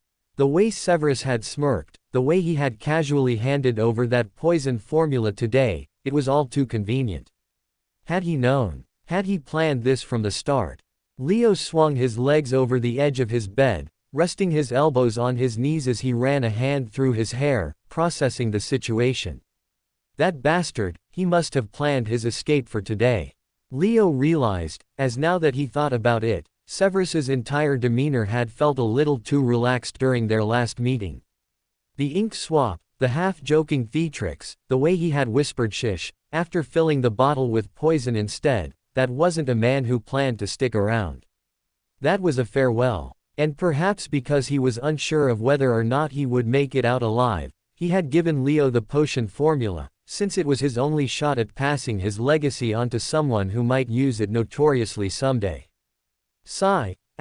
Leo let out a slow breath, his fingers curling into his palm as he leaned back against the headboard. Whatever happens, this isn't my problem, he concluded. He wasn't foolish enough to involve himself in whatever escape attempt Severus was attempting. The academy's security was airtight, and if anyone thought they could outmaneuver it, they were either suicidal or insane. And knowing Severus, he was probably both. I hope sleep finds me again, Leo thought, as he closed his eyes shut yet again. The alarms continued to blare, the academy's defenses undoubtedly mobilizing at full force to handle the situation. But it wasn't his concern. Not his fight. Not his problem. With that final thought, Leo forced himself to block it all out, the alarms, the chaos outside, the questions burning in his mind, before letting his body sink back into the bed. Whatever happened tonight, he'd find out in the morning. And with that, he fell back asleep. Rodova Military Academy, Leo's dorm, early morning. Bang. Bang. Bang. A sharp, impatient knock rattled his door, startling Leo awake for the second time that night. Frowning, he forced his eyes open, still groggy but already sensing whoever was behind that door wasn't here for pleasantries. With a quiet sigh, he rolled off the bed, stretching lazily before moving toward the door. As he opened it, his expression remained neutral, until he saw who was standing there. Professor David. The very sight of the man instantly soured Leo's mood. David's expression was exactly as he expected, twisted with disgust and disdain, his lips curled like he had just stepped in filth. Skyshard, David sneered, his tone thick with contempt. You've been summoned to the principal's office. Leo raised an eyebrow, unfazed. And why is that? He asked, his voice completely devoid of emotion as David's lips curled even further, his eyes narrowing with unhidden resentment. I think you know why. Skyshard, don't try to play innocent with me, I won't buy your act, he spat, stepping aside as he urged Leo to follow him. Get moving, he instructed, as Leo didn't move immediately. Instead, he took a long, slow glance at David, scanning his expression. The man looked particularly pissed off. More than usual. Should I even ask what this is about? Leo thought for a moment, but then decided against it, as deep down he already knew. Severus had probably done something. And now, Leo was being dragged into the aftermath. Rodova Military Academy, Principal Ulrich's office. Leo stepped into Principal Ulrich's office with David right behind him, as the professor seemed ready to grab him by the neck if necessary. Once inside, Leo's gaze fell on the principal, who sat behind a long and large desk, while signing a few dozen documents. He looked calm, too calm for someone whose academy had just suffered a security breach. However, in stark contrast to his calm mood, David seemed to be fuming. Behind Leo, David stood rigid, his arms crossed, his expression twisted into a look of deep contempt. Leo didn't even need to hear the words to know exactly what was about to happen. And he was right, as the second they were alone, David began with his rant. It's far too suspicious, Principal. David said, wasting no time, as he glared at Leo like he was a plague that needed to be eradicated. Severus tries to escape the same night he summons this boy. You don't find that convenient? David asked, as he pointed in disgust towards Leo. This student is hiding something. David's voice grew sharper, more insistent. He should be put under psychological evaluation immediately. We need to find out what he and Severus discussed. If there's even a slight chance he aided in the escape, we cannot afford to ignore it, David went on, as thud, Ulrich slammed his pen down. That will not be happening, Professor, Ulrich declared, as David's mouth opened, then shut in frustration. Leo Skyshard is one of our most promising students and I will not be sending him to the psychological evaluation ward over baseless paranoia. David clenched his jaw, looking ready to argue, but Ulrich's gaze hardened. Unless you have concrete evidence of his involvement, which you do not, this discussion is over. Ulrich issued an ultimatum, as David's fists curled at his sides, his face darkening with frustration. Leo, meanwhile, stood in perfect silence, watching the exchange like an outsider rather than the subject of discussion. So this is how they fight for power in the academy. Leo thought, as he enjoyed watching the show of how David lost. It was obvious from David's face that he hated Ulrich, however, he had no option but to accept his decision on the matter, as after a few tense seconds, the professor finally exhaled sharply through his nose, stepping back with an irritated scoff. Fine, he muttered, voice dripping with dissatisfaction. But Leo could already tell, David wasn't going to forget this. Not anytime soon, at least. Once David had settled into silent brooding, Ulrich turned his attention to Leo. His expression remained unreadable as he spoke. Severus has been neutralized, he informed, as Leo met his gaze, completely unfazed. He killed 7 Grandmaster-level guards while trying to escape. Ulrich said, his voice turning deep and remorseful as silence filled the room. Leo said nothing, his face betraying no emotion whatsoever. But inwardly, 7, huh? He wasn't surprised. Severus was many things, insane, unpredictable, theatrical, but weak. Never. The fact that he managed to take 7 trained guards down before they finally got him only proved just how lethal he truly was. Severus had never belonged in a cell. And he had no intention of dying in one either. Tell me, Skyshard, Ulrich said, his voice controlled. What did Severus discuss with you when he summoned you? He asked, as Leo's response came without hesitation. Nothing special, Leo said smoothly.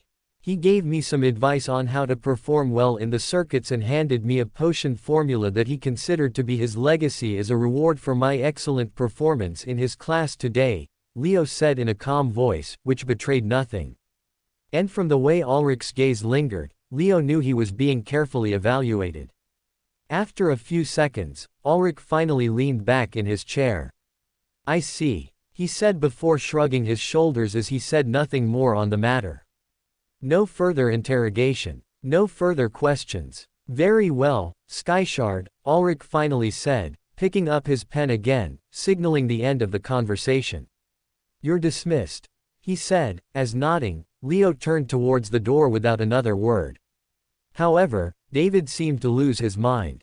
What? That's it. You won't ask to see what Severus gave him. You won't press him for more answers. What is wrong with you? I will report this to the ethics committee, David went off, as Ulrich laughed in the face of those complaints. Do your worst, David. You're not getting my chair no matter how hard you try. I'm a Danehart, you're a nobody, Ulrich snapped back, as Leo's eyes widened from the entertaining banter before he stepped out of Ulrich's office. Leo's life at the Rodova Military Academy only grew progressively worse after that day, as Professor David's hatred for him became even more blatant following the incident. Before, David at least attempted to maintain a thin veneer of fairness in his efforts to kick Leo out of class. But now, he didn't even bother to hide his contempt anymore. Every day, as soon as the lecture began, his first order of business was to target Leo, calling on him with a question completely unrelated to the subject being taught at that moment. And the moment Leo inevitably failed to answer, "Get out, out, there's the door, come back when you're actually serious about this lecture," that was all Leo heard, day after day. While he excelled in every other subject, basics of magic theory remained the one class he was almost guaranteed to fail. Thankfully, Mu Ryan went out of her way to share her lecture notes and classwork with him, making sure he stayed updated on what was actually being taught. But even then, reading from notes and experiencing a lecture firsthand were two entirely different things. As biased as he was, Professor David was an exceptional educator, and missing his lectures cost Leo far more than he wanted to admit. With the mid-semesters scheduled in just a month and a half, Leo had no choice but to double down on self-study, spending countless hours in the library, absorbing every book he could find on magic theory, because if he didn't, he had no hope of passing the class. Motherfucker, Su Yong cursed, as yet again today, he was kicked out of Basics of Magic Theory class alongside Leo. At the start of the year, Su Yong was completely unbothered by the kickouts, as he did not really care about the subject in the first place. However, with midterms rolling around, he finally began to panic, as the reality inevitably set in.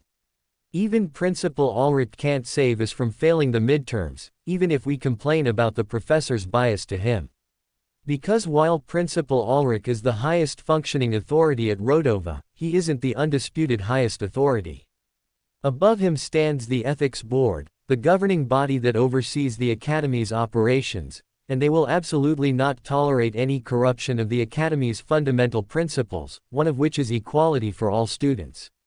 The Ethics Board doesn't care whether we pass or fail. Their stance is clear: all students must pass the mandatory subjects taught to them. And because of that, this is a situation where we're on our own. We need to find a way to pass, because if we don't, we'll be forced to repeat this subject as seniors. And if we fail again, the Academy won't grant us a graduation degree, crippling our chances of recruitment into any major powerhouses. Su Yong said, as he grabbed his hair in panic. Oh really? Now you feel afraid. But back when you were getting kicked out, you always wanted to spar, why not now? Yeah, come on, Yong, let's go bash it out like brutes. Leo taunted, watching as Su Yang's face darkened even further. Unlike Leo, who was still keeping up with the coursework despite being thrown out of lectures, Su Yong hadn't even tried. He had ignored the subject entirely, and now, with the midterms looming closer, he was panicking even more than Leo. Don't fuck with me, Skyshard. Today's not the day for jokes, you need to help me study, or I'm failing those midterms for sure. Su Yong said, his voice bordering on desperation. Leo exhaled, rolling his eyes in exasperation. Fine, he muttered after a brief pause, gesturing for Su Yong to follow him. We'll go to the library, but you're studying from the books yourself. I'll teach you some basics, but everything else, you'll learn on your own while I focus on my studies. Leo clarified, making it abundantly clear that he wasn't going to babysit Su Yong, only assist when absolutely necessary, 2 hours later, inside the library, bang. Bang. Bang. Su Yang repeatedly slammed his head against the desk, frustrated beyond belief as he failed to grasp even the most basic concepts of magic theory, such as elemental infusion into mana. Leo watched in mild amusement as his so-called genius of a friend turned into a struggling student. Thud. The librarian threw a piece of chalk at Su Yang's head, as if he finally had enough. "You, Su family boy. Mind your manners, or I'll throw you out of my library," he barked, his glare piercing as Su Yang immediately stopped banging his head. However, the red imprints on Su Yang's forehead made it clear just how much pain his brain was in. "I'm screwed, Skyshard, even with your tutoring, I can't grasp shit," Su Yang grumbled, looking like he was on the verge of throwing the book across the room as Leo let out a long sigh. Teaching Su Yang was much harder than he had anticipated. The arrogant Su family young master, so naturally talented in combat, was proving to be an absolute idiot when it came to pure theory. As despite Leo's best efforts to guide him, Su Yang had barely made it past the first 5 pages of the Basics of Elemental Infusion textbook, which meant that the road ahead was going to be brutal if Leo truly wanted to get him through the entire syllabus in the next 45 days. "Just keep it. There's no other solution," Leo said coldly, offering Su Yang the only advice that mattered. Su Yang scowled but begrudgingly returned to his studies. It was clear from his face that he hated every second of it, but he still endured, because despite his personal disinterest in the subject, failure was not an option. Thankfully, there's a friendly match between the Rodova Circuits team and the Nature Academy team tomorrow, here in Rodova. That should improve my mood again, Su Yang muttered, his tone finally perking up a little, as Leo's ears subtly perked up at that information. The Rodova Circuits team had already visited 2 different military academies for friendly sparring matches, but this would be the first time they would be playing host, welcoming the Nature Military Academy for an exhibition match. Tomorrow, I'll finally get to see the actual Circuits team in action, get to measure just how strong they really are, and understand exactly where I need to be if I want to join them at the Circuits. A quiet flicker of excitement stirred within Leo. But he didn't show it. Instead, he remained laser-focused on his studies, burying himself back in the books. Tomorrow's battles were tomorrow's problems. For now, he needed to make the most of today. Rodova Military Academy, Circuits Arena. The Rodova Circuits Arena stood at the very heart of the academy as a colossal battleground encased by towering, fortress-like walls. Massive black banners adorned with Rodova's emblem draped down its sides, their presence an ever-present reminder of the academy's storied legacy. For any visiting military academy, stepping into this coliseum was an overwhelming experience, not just because of its imposing architecture but because of the sheer psychological pressure it exerted. The weight of Rodova's history pressed down like an unshakable force on any visitor stepping foot inside it, as the banners stood as a silent yet deafening reminder of Rodova's past dominance in the circuits. Cheers. As if the atmosphere itself wasn't already suffocating, the overwhelming roar of the home crowd certainly was. Rodova lived and breathed the circuits. Posters of past champions lined the dorm rooms of present students, while the current circuit team members were treated like celebrities, and their matches were followed with religious fervor. So as the Nature Military Academy stepped onto Rodova's turf, they were immediately drowned in deafening chants of the Rodova team captain, as the crowd unanimously chanted Yu Shen's name. Yu Shen, Yu Shen, Yu Shen. Thousands of voices roared in unison, the sheer volume shaking the air as Rodova's students welcomed their team captain onto the field. Seated among the crowd was Leo, his expression unreadable as he observed the unfolding spectacle. Had he won his fight against Kjal weeks ago, he would be standing in that arena right now preparing for his fight. But losses had consequences, and since he lost his fight, he was forced to watch instead of fight, as he missed out on first-hand combat experience at the circuit's level. Still, it was not all bad, as the universe did have its way of offering second chances. As while Leo couldn't fight himself, it was still a great opportunity to finally witness the circuits firsthand and to analyze the combatants, study their techniques, and understand exactly what level he needed to reach to compete and thrive at the grand stage. On the opposite side of the arena, the Nature Military Academy team stood in formation, their presence a stark contrast to the all-human Rodova roster. Composed entirely of non-human warriors, their team consisted of elves, nymphs, pixies, dryads, and fairies, all species renowned for their affinity with nature. And yet, despite their origins, there was nothing gentle about them. These weren't mere guardians of nature. They were warriors. And they carried themselves as such, their sharp gazes and controlled stances exuding the unmistakable aura of seasoned fighters. "Captains, approach." A booming voice silenced the crowd, signaling the start of the pre-match formalities. A neutral referee, clad in Geneva's blue and gold official robes, called for the captains to step forward. At the center of the arena, Yu Shen, Rodova's captain, strode forward with a confident, steady gait. Opposing him was a tall, silver-haired elven warrior, donned in sleek green and gold armor, the Nature Academy's captain. The two warriors met in the center of the battlefield, standing mere feet apart, their expressions unreadable. Between them, the referee raised a silver coin into the air. This match will be conducted under standard circuits format, a 5v5 elimination battle. The team that eliminates all 5 opposing members first will be declared the victor, and switching out members after each conclusive fight will be permitted. The referee informed, as he read out the standard circuit rules as per formality.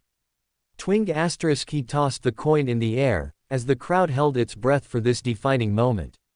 Winning the toss gave a team the right to choose their fighters second, gaining a significant advantage in battle, which was why winning the toss was always very important. Tang, tails, the coin landed as tails, as instantly the crowd erupted in boos booo. Rodova had lost the toss. And in the circuits, losing the toss meant losing the early advantage. This was the tactical side of the circuits. Strength alone wasn't enough. Matchups mattered. A poorly placed warrior could mean instant defeat, as some fighters were natural counters to others. A tank versus an archer. An assassin versus a mage. A brute against a speedster. All of it played into the captain's strategy. And because Rodova lost the toss, they were now forced to reveal their first fighter first, handing the Nature Academy the ability to counter-pick. "It's okay. Congratulations on winning the toss," Yu Shen said, as he shook his opponent's hand, as despite the setback, remained composed. "Rodova's first fighter will be Ethan Cross," he declared, as the crowd erupted in cheers for their first fighter. Ethan, a hulking figure, stepped forward, his heavy boots thudding against the ground. Ethan was a bruiser, a defensive powerhouse. Standing at 6 feet 5, his frame was layered with dense muscle, his entire presence radiating raw durability. As he was a fortress in human form. He wasn't necessarily a counter to any specific fighting style, but he was resilient enough to not be countered either. A safe first pick. On the opposing side, the elven captain took a moment before nodding. After a quick discussion with his team, he made his decision. Nature Academy's first fighter, Ellen, the Wind Dancer. He said as a tall, lean elf stepped forward, his movements almost weightless, his steps light as air. Unlike Ethan, who stood solid and immovable, Ellen barely seemed to touch the ground, his body swaying with an effortless grace.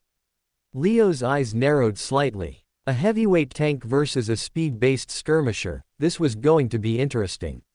"Let's go Rodova. Crush the tiny elf Ethan, give us blood."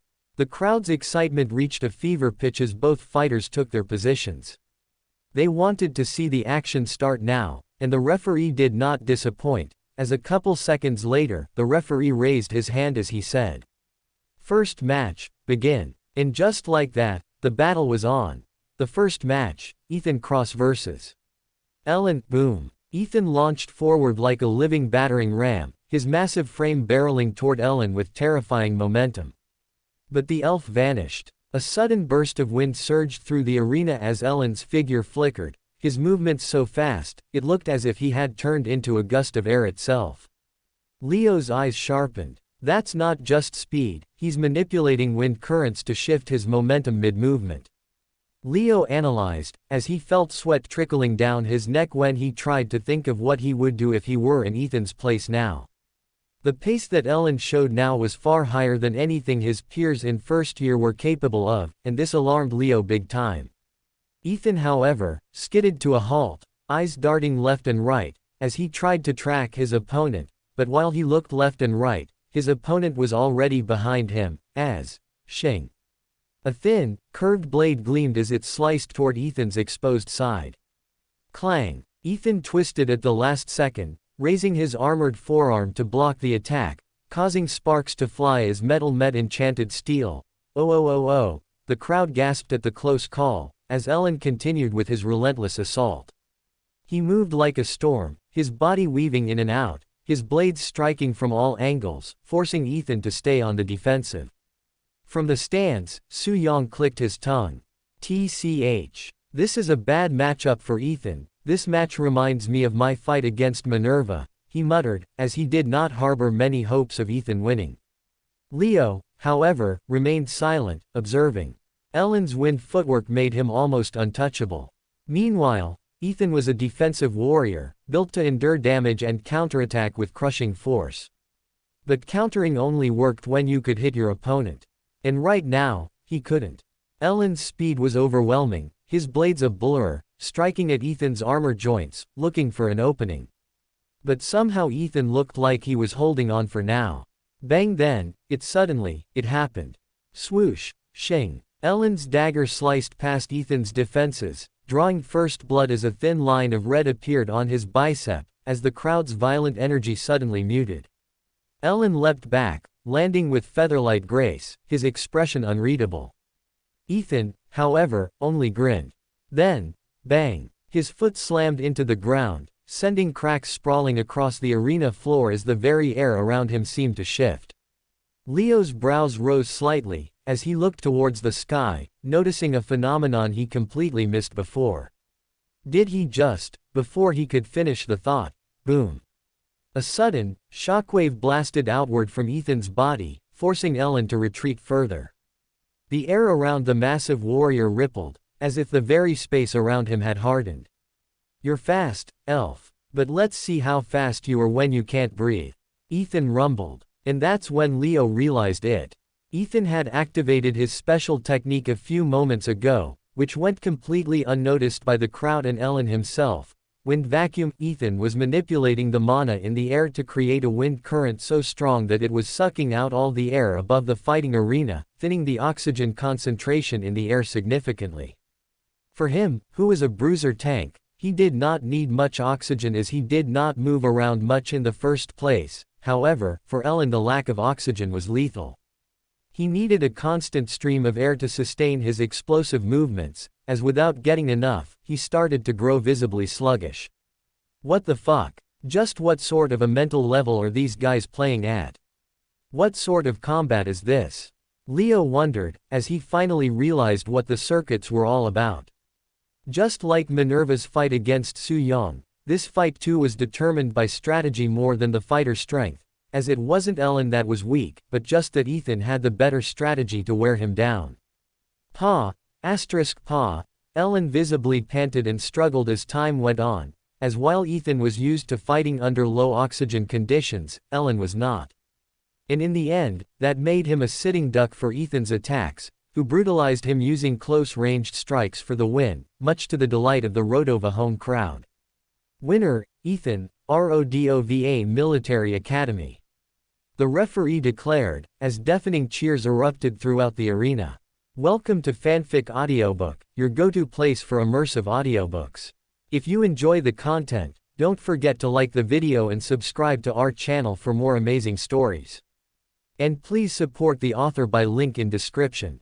One after another, Rodova Military Academy kept winning their matches, as the home team proved why they were ranked second strongest in the entire circuit rankings. Match 2, Minerva vs. Silva. Rodova's second fighter, Minerva, took the stage against Nature Academy's Silva, a dryad specializing in terrain manipulation. At first, Silva's abilities seemed troublesome. Her power allowed her to control the arena's floor, creating vine traps and wooden barriers that restricted Minerva's movement. However, Minerva countered this flawlessly, using her thunder step technique to zip past Sylva's entanglements, shattering her defenses before she could even react, via a flurry of precise arrows.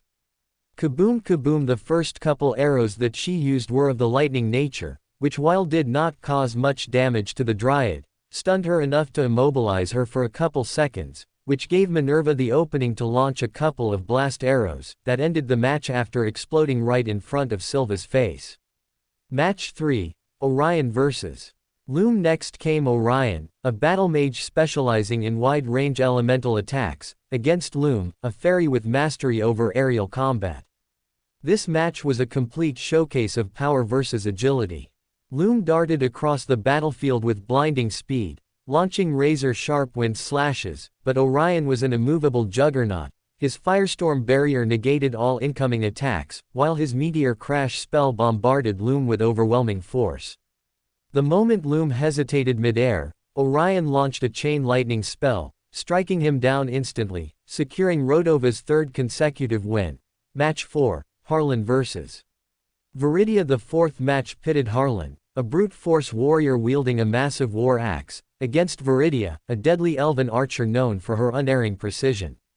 At first, Viridia seemed to have the upper hand, her arrows moved like shadows, curving through the air unpredictably.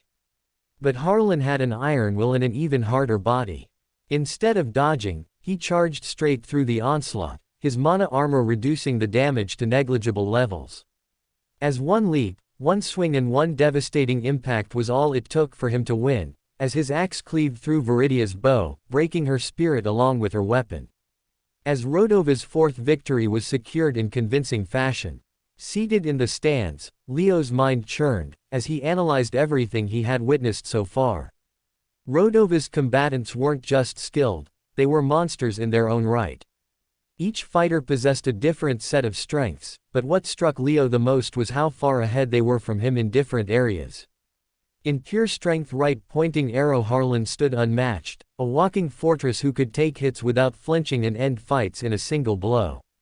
In speed, right-pointing arrow, Minerva was terrifying, her movements faster than even Leo's trained eyes could fully follow, as this was twice now that he had seen her in battle where even his eyes could not follow her quick motion. In magic capacity, right-pointing arrow Orion overwhelmed everyone. His mana output alone was leagues beyond Leo's, capable of sustaining high-level spells with seemingly no effort. While in technique and skill usage, right-pointing arrow Ethan's strategic adaptability was something else. He won not by overpowering his enemy, but by controlling the battlefield itself. They're all above me in some area or the other. Leo realized, as he clenched his fist slightly, feeling the gap between him and these fighters like an ocean between two continents. I'm strong, but not strong enough to dominate every aspect of the circuits. I can maybe take one of them at a time, if I have prepared enough, but I can't take all four of them back to back. Leo realized, as he understood that while there were aspects about his own fighting that may be superior to current circuit team members, he wasn't a complete fighter yet that could dominate everyone. He needed to grow a lot stronger, if he wanted to be a force to be reckoned with at the circuits. And just as that realization was settling in, the final fighter of Nature Military Academy stepped forward, their captain and strongest fighter, Jahong. Draped in sleek green and gold armor, his presence was striking. Unlike the previous fighters, who carried various weapons, he wielded only a single elven sword, its silver edge humming faintly with embedded mana runes. His movements were poised, disciplined, deadly. Jahong was not an ordinary fighter. He was a master duelist. But the crowd wasn't afraid. Because stepping up to face him was Yu Shen, and as he walked out, the arena exploded into deafening chants of, "Yu Shen! Yu Shen! Yu Shen!" Thousands of voices roared, shaking the Colosseum as Rodova's captain strode onto the battlefield, exuding nothing but pure confidence. Unlike his opponent, Yu Shen wasn't draped in elaborate armor. He wasn't towering or monstrous. He carried no overwhelming aura of destruction. Yet, the moment he stepped into the ring, everything changed. Leo could feel it, the way the energy in the air shifted. The way his opponent's confident stance faltered, even if just for a second. Because Yu Shen wasn't just strong. He was the strongest fighter in the entire academy. And it showed. The moment the referee dropped his hand, the elven captain moved. A flash of silver, Zhihong's elven sword cut through the air, slicing toward Yu Shen's neck with impossible speed. Shing! A blur, then the clash of steel. Yu Shen had blocked it. Not dodged. Blocked. His twin swords crossed in an effortless parry, intercepting the strike with surgical precision, as the elf's eyes narrowed. He immediately pivoted, twisting his blade into a seamless follow-up, his movements fluid as, shing. Clang. Shing. Shing. Shing. Blades flashed at speeds incomprehensible to the naked eye, sparks flying with every exchange. But Yu Shen wasn't just keeping up, he was dictating the fight. Leo watched in awe. Unlike Minerva's pure speed, or Orion's overwhelming magic, Yu Shen's strength lay in something else entirely, absolute control. Every strike was met before it could even reach full extension. Every counter was delivered at the perfect angle to disrupt the elf's footing. The Nature Academy captain was no ordinary swordsman, his technique was polished, his mana-infused footwork impeccable. Yet somehow, Yu Shen made him look slow. Shing! A sudden flick of Yu Shen's blade sent the elf's sword reeling to the side, an opening. But Yu Shen didn't take it. Instead, he let the elf recover. Leo's brow furrowed. He's testing him. The crowd held its breath as Zhihong steadied himself, his grip tightening around his sword. And then, he lunged again. This time, his attacks were wildly unpredictable, his swordplay turning erratic. A last-ditch attempt to overwhelm Yu Shen with sheer ferocity. Leo tensed. Would it work? But then, Yu Shen dropped his swords. Leo's breath caught. For a moment, it seemed like an opening, like Yu Shen had made a mistake, but then Yu Shen stepped forward, his bare hands moving in an instant. Paw! His palm struck the elf's sword mid-swing, knocking the silver blade off course. Paw! His elbow collided with the elf's ribs, forcing air from his lungs. Then, boom! A single spinning kick sent the elf flying across the arena, crashing into the opposite wall. Silence. Then, deafening cheers. Yu Shen hadn't just won. He had dominated. The elf tried to rise, his fingers clawing at the ground, but his body refused to move.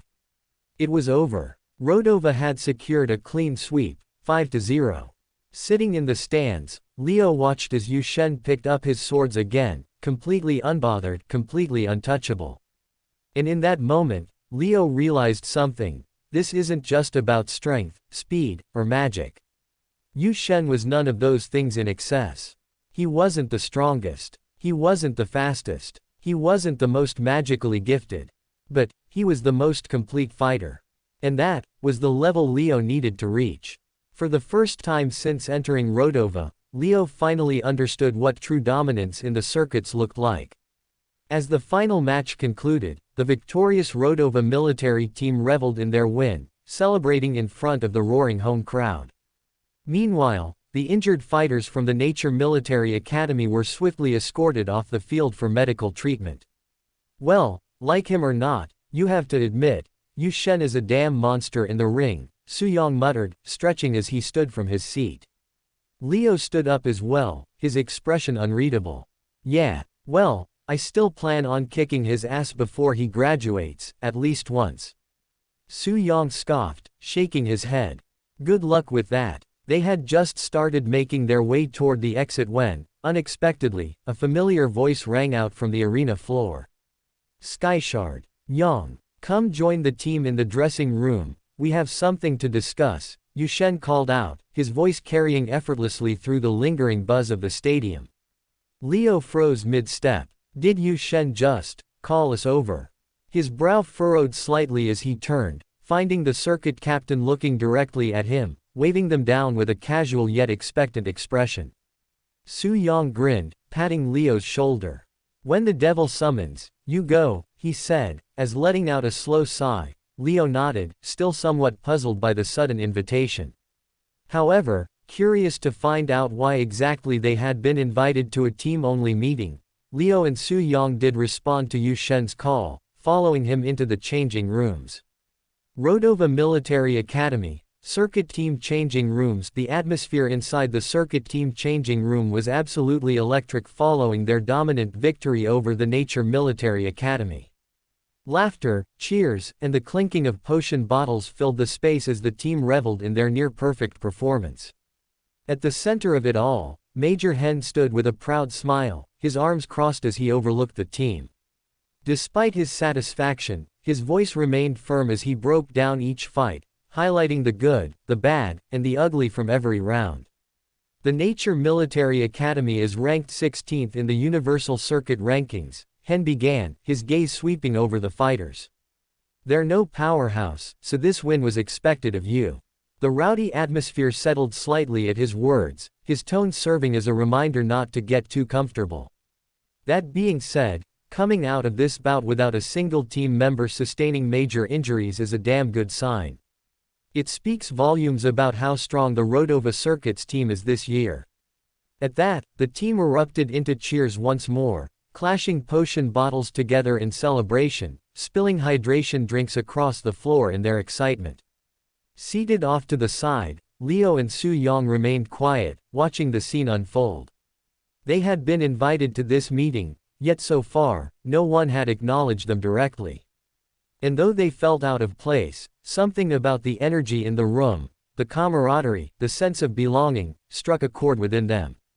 A small, almost imperceptible smile tugged at their lips, as someday, they definitely wanted to be a part of this. Clap clap, all right, Yu Shen's voice rang out, cutting through the noise. The moment he spoke, the team settled down, all eyes shifting toward their captain as he stepped forward, taking center stage.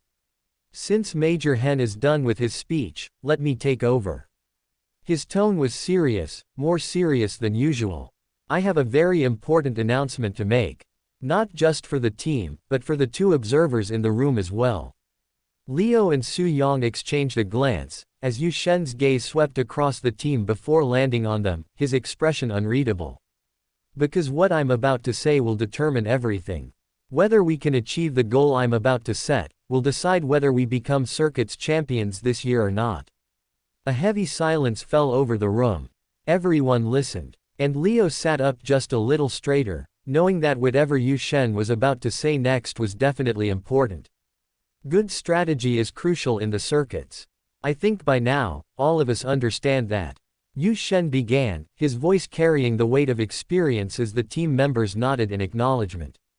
The type of opponent you face, the tactics you use, these factors can often decide the difference between victory and defeat. However, he raised a single finger, his expression sharpening. That only applies when the power difference between two fighters is negligible. His words sank in, a quiet realization settling over the room. Today, I showed you the difference between a Grandmaster and a Master. He let that statement hang in the air before continuing. In my fight against the Nature Academy captain, even without my weapon. Even when I let him recover and attack at full strength. Even when I toyed with him, he still couldn't land a hit on me. A few of the team members cheered instinctively, only to fall silent when Yu Shen's sharp gaze cut through them. His next words were heavier, laced with unmistakable urgency. Right now, I am the only Rodova fighter who has reached the Grandmaster realm. And that is simply not enough. His eyes flickered toward Leo and Su Yong for a brief moment before sweeping across the rest of the team. Last year, Geneva Military Academy had 7 Grandmasters in their ranks. A hush fell over the room.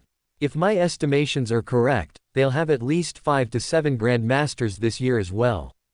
He let that sink in before his voice hardened. And let me be very clear, it won't matter how well you strategize against a Grandmaster, if you're still a master yourself. The weight of his words pressed into every team member present. That's why I'm telling you all, right here, right now, if you want to win the circuits, if you want to stand a chance at fighting Geneva, you must start pushing toward the next realm. No more complacency. No more comfort. No more thinking, Master, is enough. He exhaled, his gaze sweeping across the room, his next words carrying a quiet warning.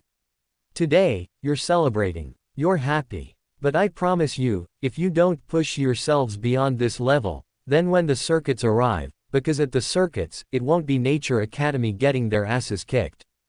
It will be you. It will be you who will be the butt of the joke, and on that day, the humiliation you will feel will become a scar you can't forget for a lifetime, Yu Shen said, as he pointed towards each individual team member.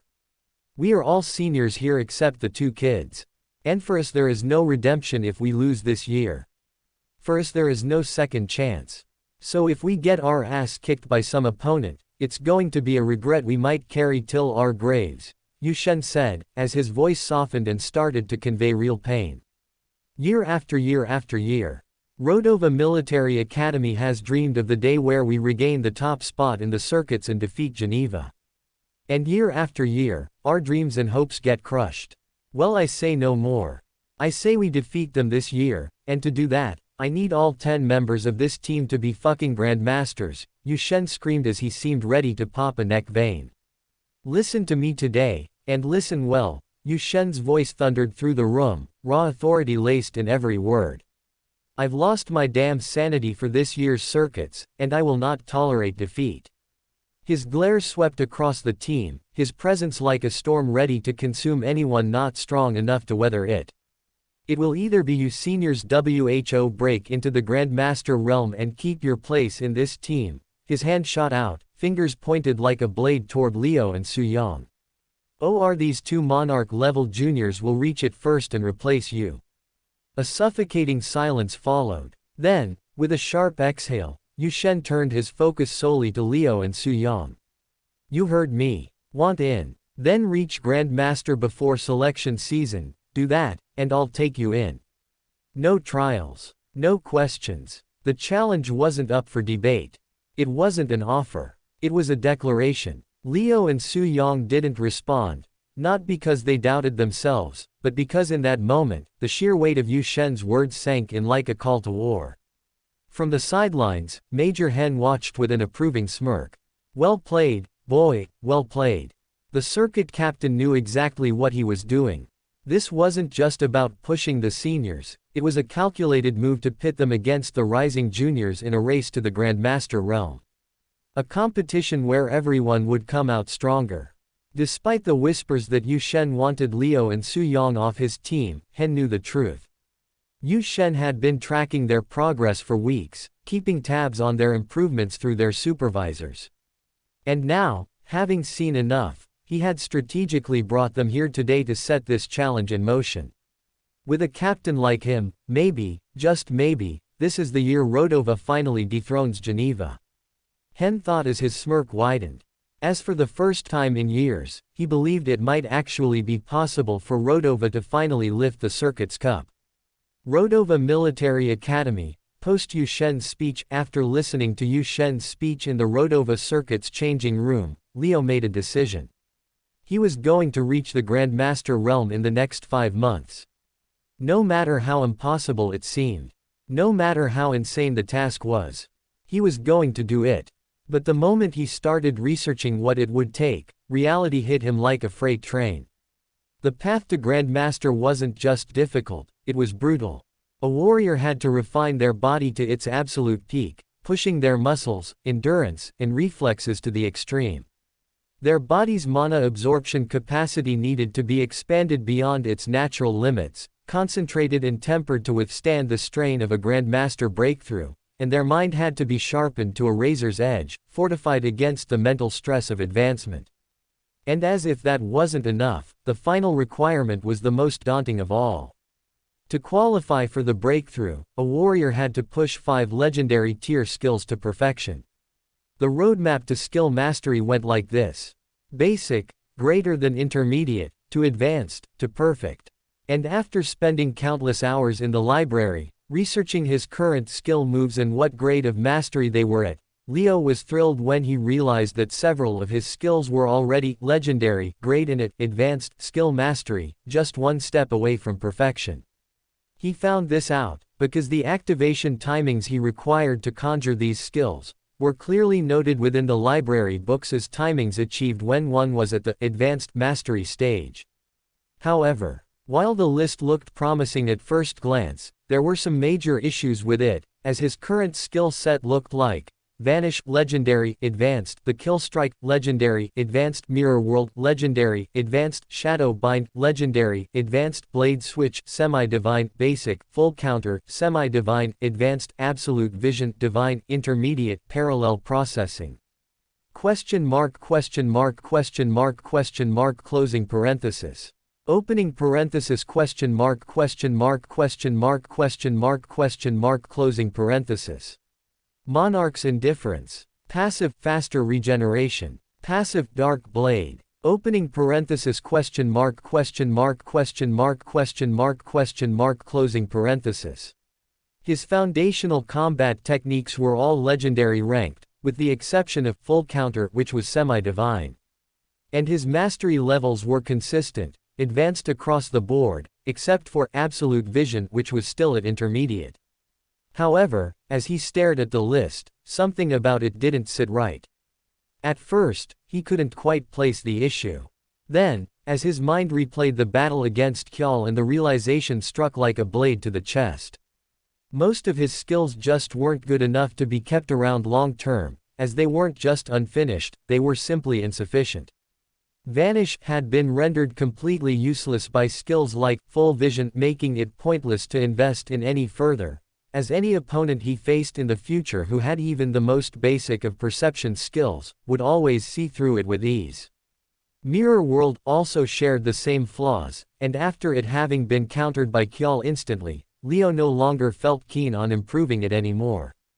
Contrary to both of them, Shadow Bind was actually a decent skill but had stronger variants available in the Academy's archives, making it a waste to refine. And Kill Strike, while deadly, was designed for assassinations, and in the circuits, where kill shots were banned, it was practically worthless. This meant that, only Full Counter was the sole skill Leo found worth improving, as its ability to reflect attacks had given him an edge in battle, making it the only technique truly worth pushing to perfection. But perfecting one skill wasn't enough for him to become Grandmaster, as he still needed 4 more. For a moment, frustration threatened to surface. If his existing techniques weren't worth perfecting, then what the hell was he supposed to do? As the fastest way to becoming Grandmaster was obviously pushing his advanced mastery techniques to perfection, however, Leo knew that if he did do that, he would regret it massively in the future. His ultimate goal was definitely not just the circuits, as he was aiming for skies much higher, and if that was the case, then he had to start from scratch, no matter how insane that choice seemed. If his old skills weren't good enough, then he had to abandon them, as instead of trying to perfect techniques that had already disappointed him, he had to invest in abilities that would actually push him forward. I know it will be harder, but for my second skill to perfect, Absolute Vision is a much better choice, Leo thought, as he decided to perfect Absolute Vision as his second choice. Unlike Vanish, this technique wasn't something his enemies could just counter with the right skill. It completely eliminated blind spots, making it invaluable in battle, and hence a skill that would be worth perfecting in the long run for sure. Sure, it would be harder for him to push a technique that was at intermediate mastery than advanced mastery to perfection, however, he was convinced that it would all pay out in the long run. Finally, for his third pick, Leo chose to invest in parallel processing, as while it was a skill whose rank he still didn't know, it was undoubtedly a skill that had already proven its worth. If he could refine it to perfection, his ability to analyze and react in combat would reach inhuman levels, and hence Leo felt confident in choosing to invest in it. Which ultimately left him with 2 open slots. His first instinct was to count Dark Blade, but after a moment of hesitation, he dismissed the thought. That skill was his trump card, and until he understood its true nature, and the threats it could bring by revealing it, he was going to keep it hidden. Which meant that he still needed to learn 2 more skills from scratch to meet the quota. Holy shit, I'm fucked, Leo realized, as it was only then that the sheer scale of what he was attempting settled in. 5 months. That was all the time he had to master 3 skills, learn 2 entirely new ones, while also pushing his body to its physical peak, expanding his mana reserves, and sharpening his mind enough to withstand the breakthrough. Most warriors took years to become Grandmasters, yet Leo was attempting to do it in less than half a year, as for the first time since making his decision, a flicker of doubt crept into his mind.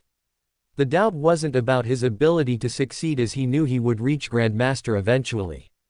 But rather it was about the time. Could he realistically achieve all this in just 5 months? There were no shortcuts here. No tricks. No clever workarounds. Either he reached the threshold, or he didn't. And if he failed, then no amount of ambition would save him, as even the weakest Grandmaster with weak skills was definitely stronger than the strongest master with excellent ones. Leo exhaled slowly, running a hand through his hair. He was probably going to burn himself out, pushing his body to its absolute limit, walking the edge of collapse every single day. But that was the price he was willing to pay to set up the correct foundation. Ha ha, he chuckled, as a slow grin crept onto his lips, not of excitement, but of something far more dangerous, resolve. There was no safe route for him. He had already made up his mind. From this moment forward, every second of his day would be dedicated to meditation, training, refining his mana control, completing classwork, and improving skill mastery. Every wasted moment was an opportunity lost, and he wasn't about to let his potential slip through his fingers. There would be no unnecessary distractions. No pointless socializing. No idle conversations, no loitering after class, no wasted meals or indulgent showers. As every second of his time would be optimized toward a singular goal, which was becoming Grandmaster. If the price of power was burning himself down to nothing mentally and physically, then Leo was willing to pay it. As if he succeeded, he would become a powerful Grandmaster, but even if he failed, at worst he would suffer a physical and mental breakdown, but he would still be closer to Grandmaster than if he took things slow. Which was still a big win in his books. Chapter 113 has been redone completely. After it had some major flaws, please reread it, because I've corrected some major mistakes. 1 week later, Rodova Military Academy, Practical Combat Class. In the week following Rodova's dominant performance against the Nature Academy, the atmosphere within the military academy shifted significantly. Watching the circuits team in action firsthand had ignited a fire within the first-year students, pushing them to approach combat with a newfound emphasis on strategy rather than just raw strength. Gone were the days of mindless brawling, as students began to analyze their fights before engaging, carefully considering their matchups and adapting their tactics accordingly. By now, nearly everyone in the class had faced off against one another multiple times, giving them a solid understanding of their peers' strengths and weaknesses. This, in turn, made their battles far more intricate and unpredictable, as students tried to outmaneuver one another rather than relying purely on brute force. However, despite this surge in competitiveness, the dominance of Su Yang, Mu Shen, and Leo remained untouched. While the rest of the class had grown noticeably stronger and their matchups had become more engaging, the trio continued to stand leagues above their peers, their superiority undisputed. It's getting easier and easier to fight within this class, Leo thought, his fingers flexing as he sidestepped yet another incoming attack with casual ease. It's almost like, I don't even feel pressured by any of them except for when I face Mu Shen or Su Yang. A faint flicker of disappointment crossed his mind as he realized just how much the gap between him and his classmates had widened.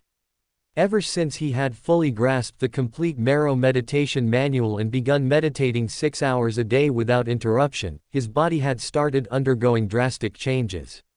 His blood cells were rapidly replacing themselves, refining his physique to an entirely new level, one that placed him beyond the reach of his peers. And to top it off, just a couple days ago, he had received his second dose of the Genetic Awakening Serum alongside the rest of the class, and the effects had been immediate. His height had increased by another inch, his muscle density and bone structure had reinforced even further, and his body felt stronger than ever. Unfortunately, unlike his first awakening, he hadn't unlocked any new skill moves this time. But he had expected that.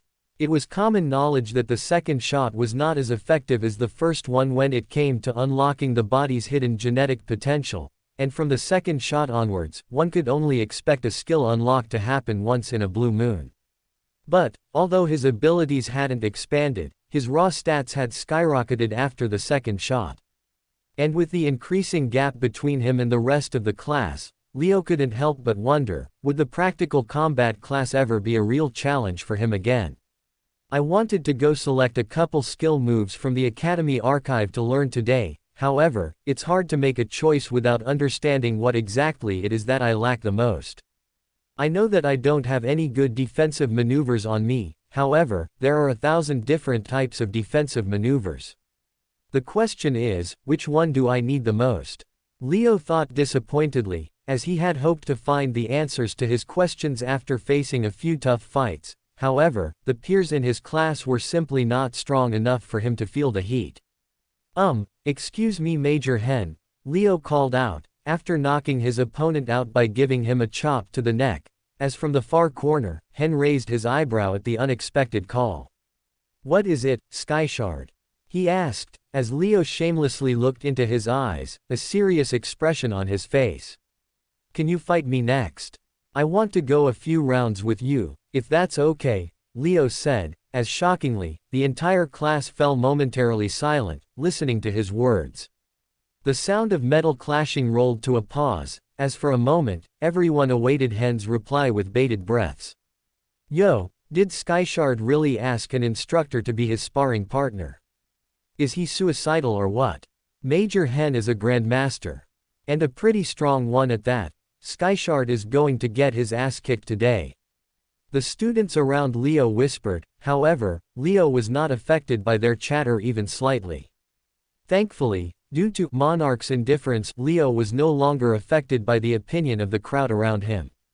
As once he determined that something was important for his growth, he did not care what others thought about it, and pursued it regardless. Well, sure, it's been a while since I've stretched my muscles. So why not? Hen replied, as he began rotating his shoulders, flexing his body as he prepared for his fight against Leo.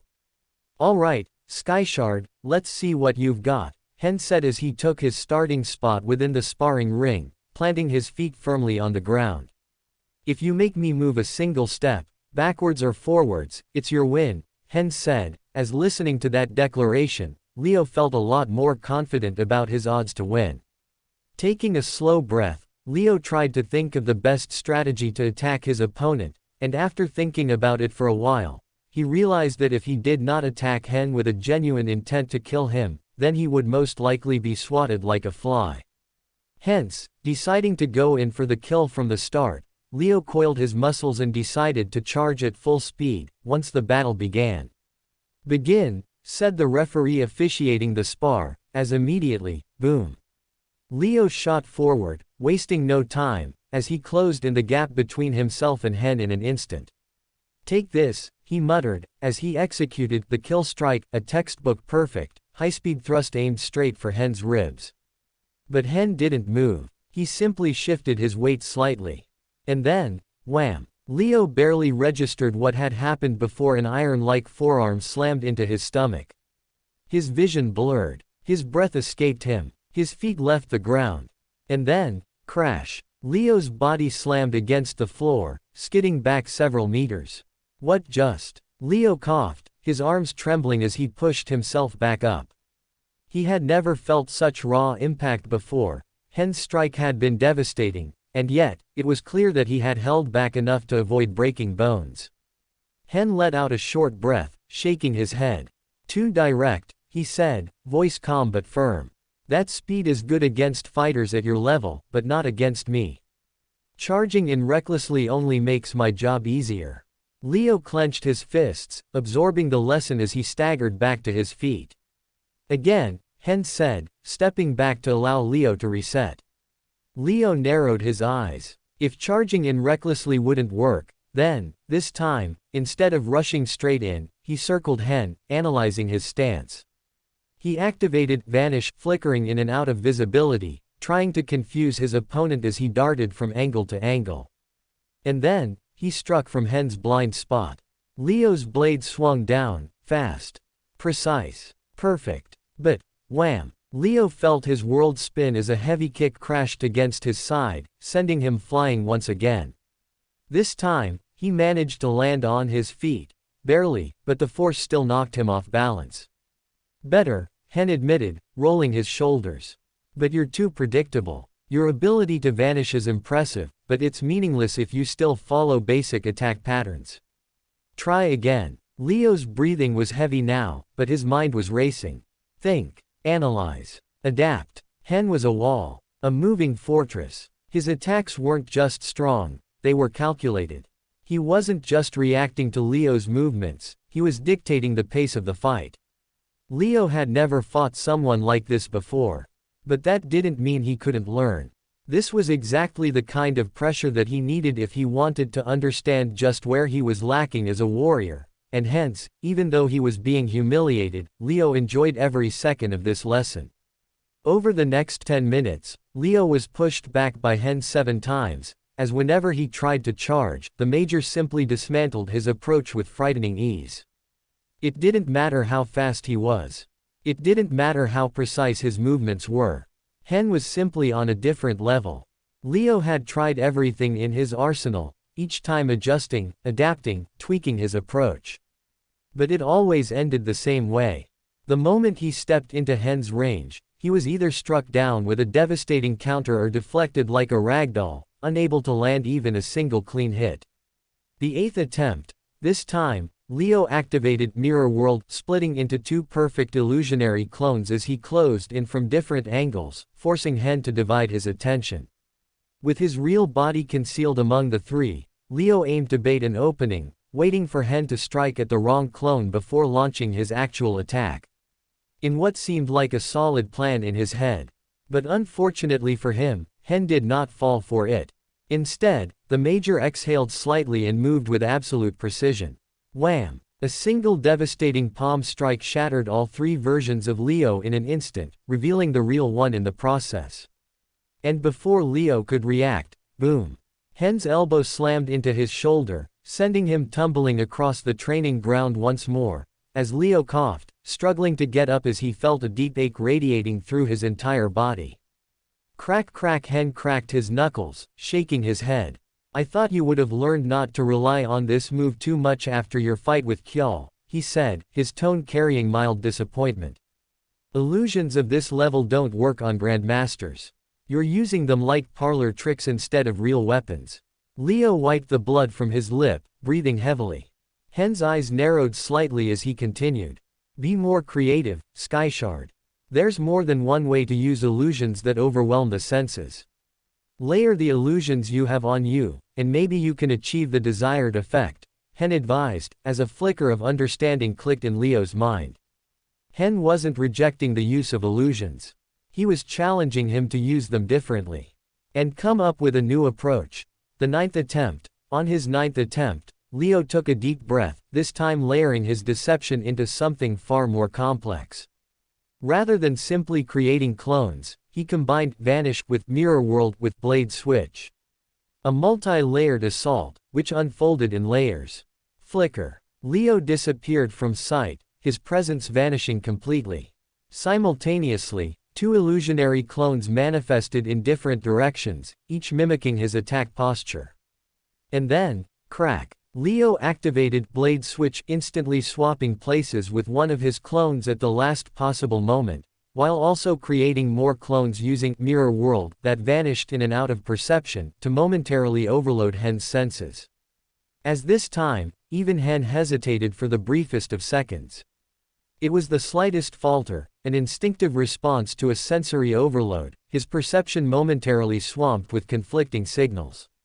And making the most of it, Leo struck.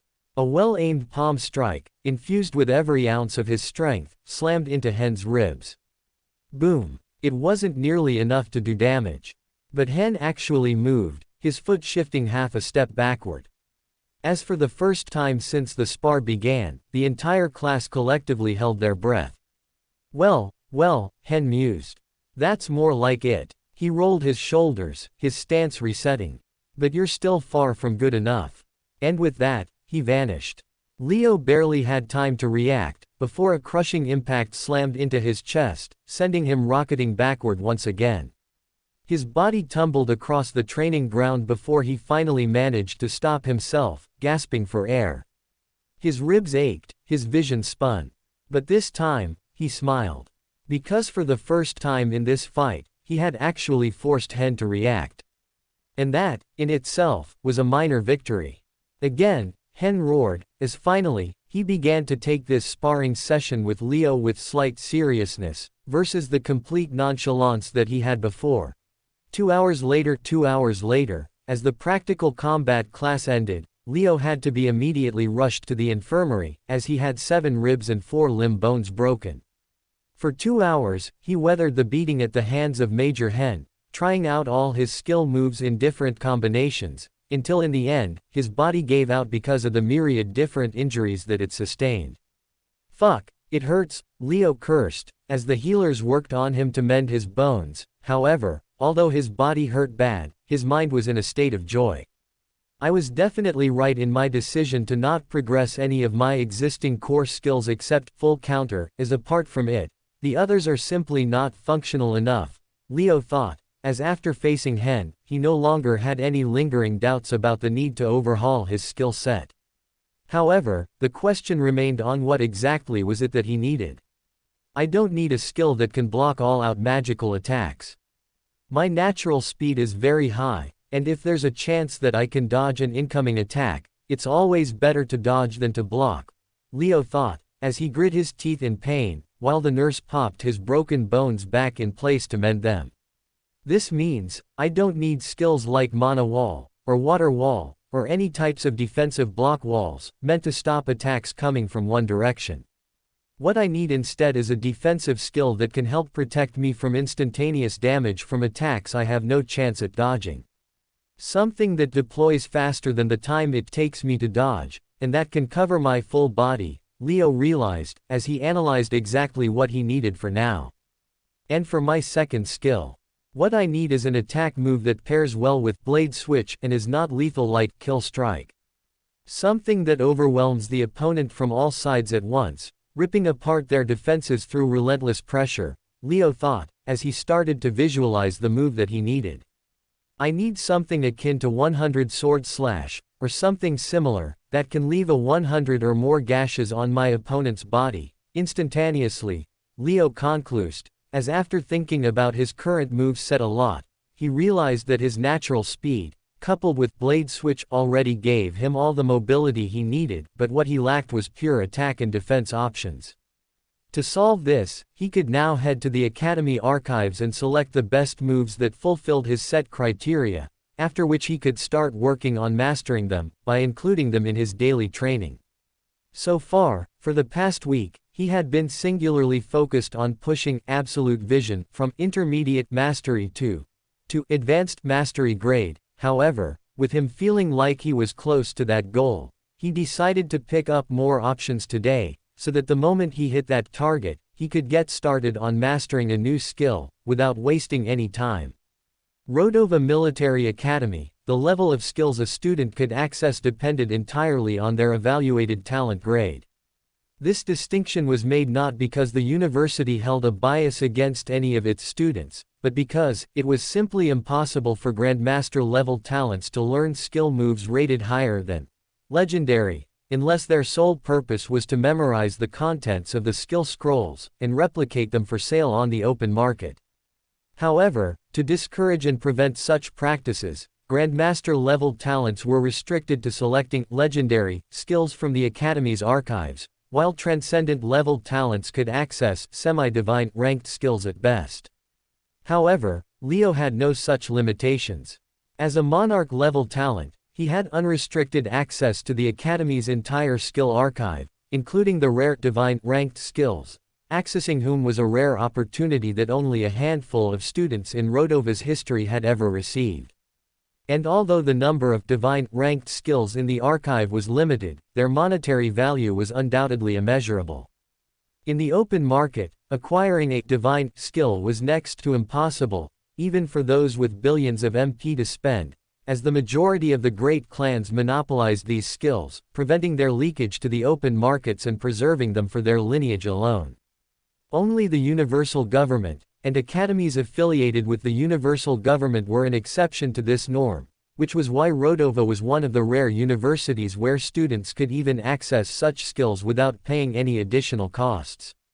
This meant that for Leo, the academy wasn't just a place for training, it was a goldmine of irreplaceable resources, and he intended to make full use of it. Rodova Military Academy, the Skill Scroll and Meditation Manual Archives. Leo was escorted into the archives by a genetic testing lab assistant, just like his first time here when he was selecting a meditation manual. All students are allowed to choose 4 skill scrolls in an academic year. So remember, you can pick at most of 4 scrolls now, since it shows that you have not selected any yet, the assistant informed Leo, as Leo nodded in acknowledgement. Very well, can you show me the list of defensive and offensive skills that you have, and filter out skills similar to Magic Wall and Single Strike? I'm looking for Chain Hit Offense and Full Body Defense moves, no lower than Semi-Divine in grade, Leo requested, as the assistant quickly began tapping on his data slate, applying the necessary filters before passing the data slate onto Leo. Here, he said, handing over a list of 3 defensive and 4 offensive moves, which fit his criteria. Leo scanned the data slate, his eyes narrowing as he read through the carefully filtered list of skill techniques.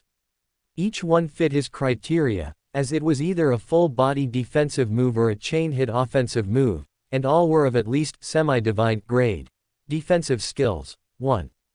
Titan's Aegis. Semi-divine, a skill developed by the Titan species, granting the user a temporary armor of condensed mana that exponentially amplifies durability. While active, damage taken is reduced by 70%, but movement speed is significantly hindered. Caution: the user must remain rooted for at least 0.5 seconds for full activation. 2. Void Shell. Semi-divine, a passive mana layering technique that automatically activates upon the user's mind sensing imminent lethal damage, creating a temporary null space barrier around the user. The barrier lasts for 1.5 seconds, absorbing all impact before dissipating. However, it has a 15-second cooldown, meaning it cannot be relied upon continuously in extended battles. 3. Celestial Veil. Divine, a full-body defensive move that envelops the user in a veil of ethereal mana, rendering them impervious to both physical and magical attacks for exactly 1.2 seconds upon activation. Using this skill does not restrict movement and allows the user to seamlessly counterattack while being protected. However, its biggest limitation lies in its extreme mana consumption. Activating it even once requires 25% of total mana reserves at basic proficiency and 5% of the reserve at perfect proficiency, making it a pain to master. Leo's eyes lingered on Celestial Veil longer than the rest. It was undoubtedly the best option, but its mana cost was a serious drawback. If Leo was not in the Rodova Military Academy where he had access to a near-infinite supply of mana potion bottles, he could probably never realistically choose to master such a move. However, within the academy it was definitely possible. The flexibility it provided over the other moves was undeniable, as he could move freely while using it, which made it far more versatile than Titan's Aegis, and unlike Void Shell, it had no cooldown. When his mastery of the skill inevitably improved, he could reduce its cost of activation, making it a perfect long-term investment. Offensive skills. 1. Hidden Fang. Semi-divine, a rapid slashing technique that allows the user to unleash 10 consecutive strikes in less than 2 seconds. Each strike increases in speed, and if all land successfully, the final strike deals 200% more damage. However, the strikes must be executed perfectly, missing even one resets the chain. 2. Howling Blades. Semi-divine, a close-range technique that sends out bladed shockwaves with every swing, creating a zone of death around the user. Effective against multiple opponents but requires significant stamina, as each swing drains a small percentage of the user's strength. 3. 1000 Phantom Strikes. Divine, a god-tier multiplication technique created by the Eternal Sovereign Caliph which creates an illusionary effect where every single attack appears to land multiple times at once. Unlike Hidden Fang, this skill does not require the user to physically execute 1000 slashes, It layers afterimages over real strikes, overwhelming the enemy's senses, and making it impossible to detect where the real attack is coming from. The effectiveness depends on the user's speed and mana control. As with proper mastery, this move could allow the user to cut an opponent apart from all angles without them even realizing they were being struck. 4. Death Crescent Semi-Divine, a chain-slash technique that generates crescent-shaped energy blades with each consecutive attack. Instead of relying purely on speed, this skill allows the user to attack from multiple angles simultaneously, as every slash leaves behind a residual energy blade that continues the assault. Each crescent blade homes in on the target, forcing the opponent into a defensive stance, while the user can reposition freely to exploit openings. The technique can be extended into a crescendo of slashes, with the final strike unleashing a storm of delayed crescent blades that descend all at once for a finishing blow. This skill is ideal for pressuring defensive opponents, overwhelming them with relentless ranged and close-quarters attacks while maintaining strategic movement. Leo tapped his finger against the screen, deep in thought. For defense, Celestial Veil was the best long-term option.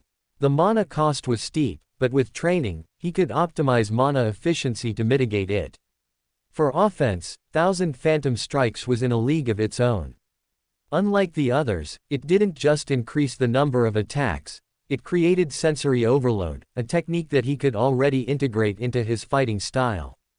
If he combined it with Blade Switch, he could create something even Hen would struggle to read, and hence for that reason alone, although he also liked Death Crescent, Leo decided to go with 1000 Phantom Strikes as his final choice.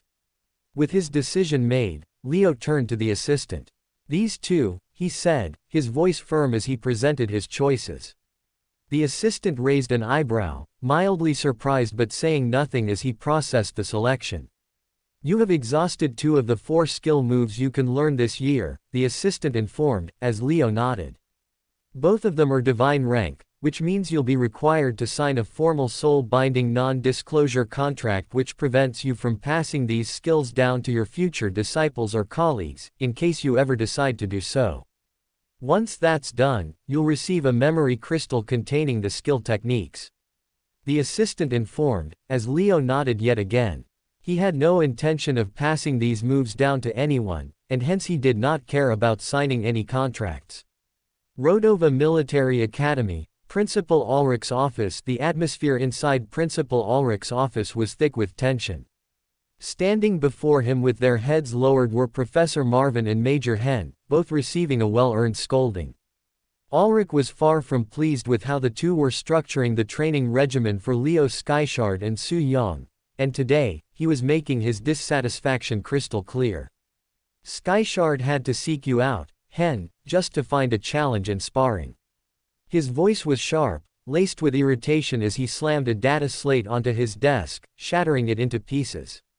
His own class is so far behind him that he doesn't even see them as competition, yet you continue letting him fight those weaker opponents day in and day out. How is he supposed to grow like that? Ulrich asked, as he grit his teeth before looking towards Marvin.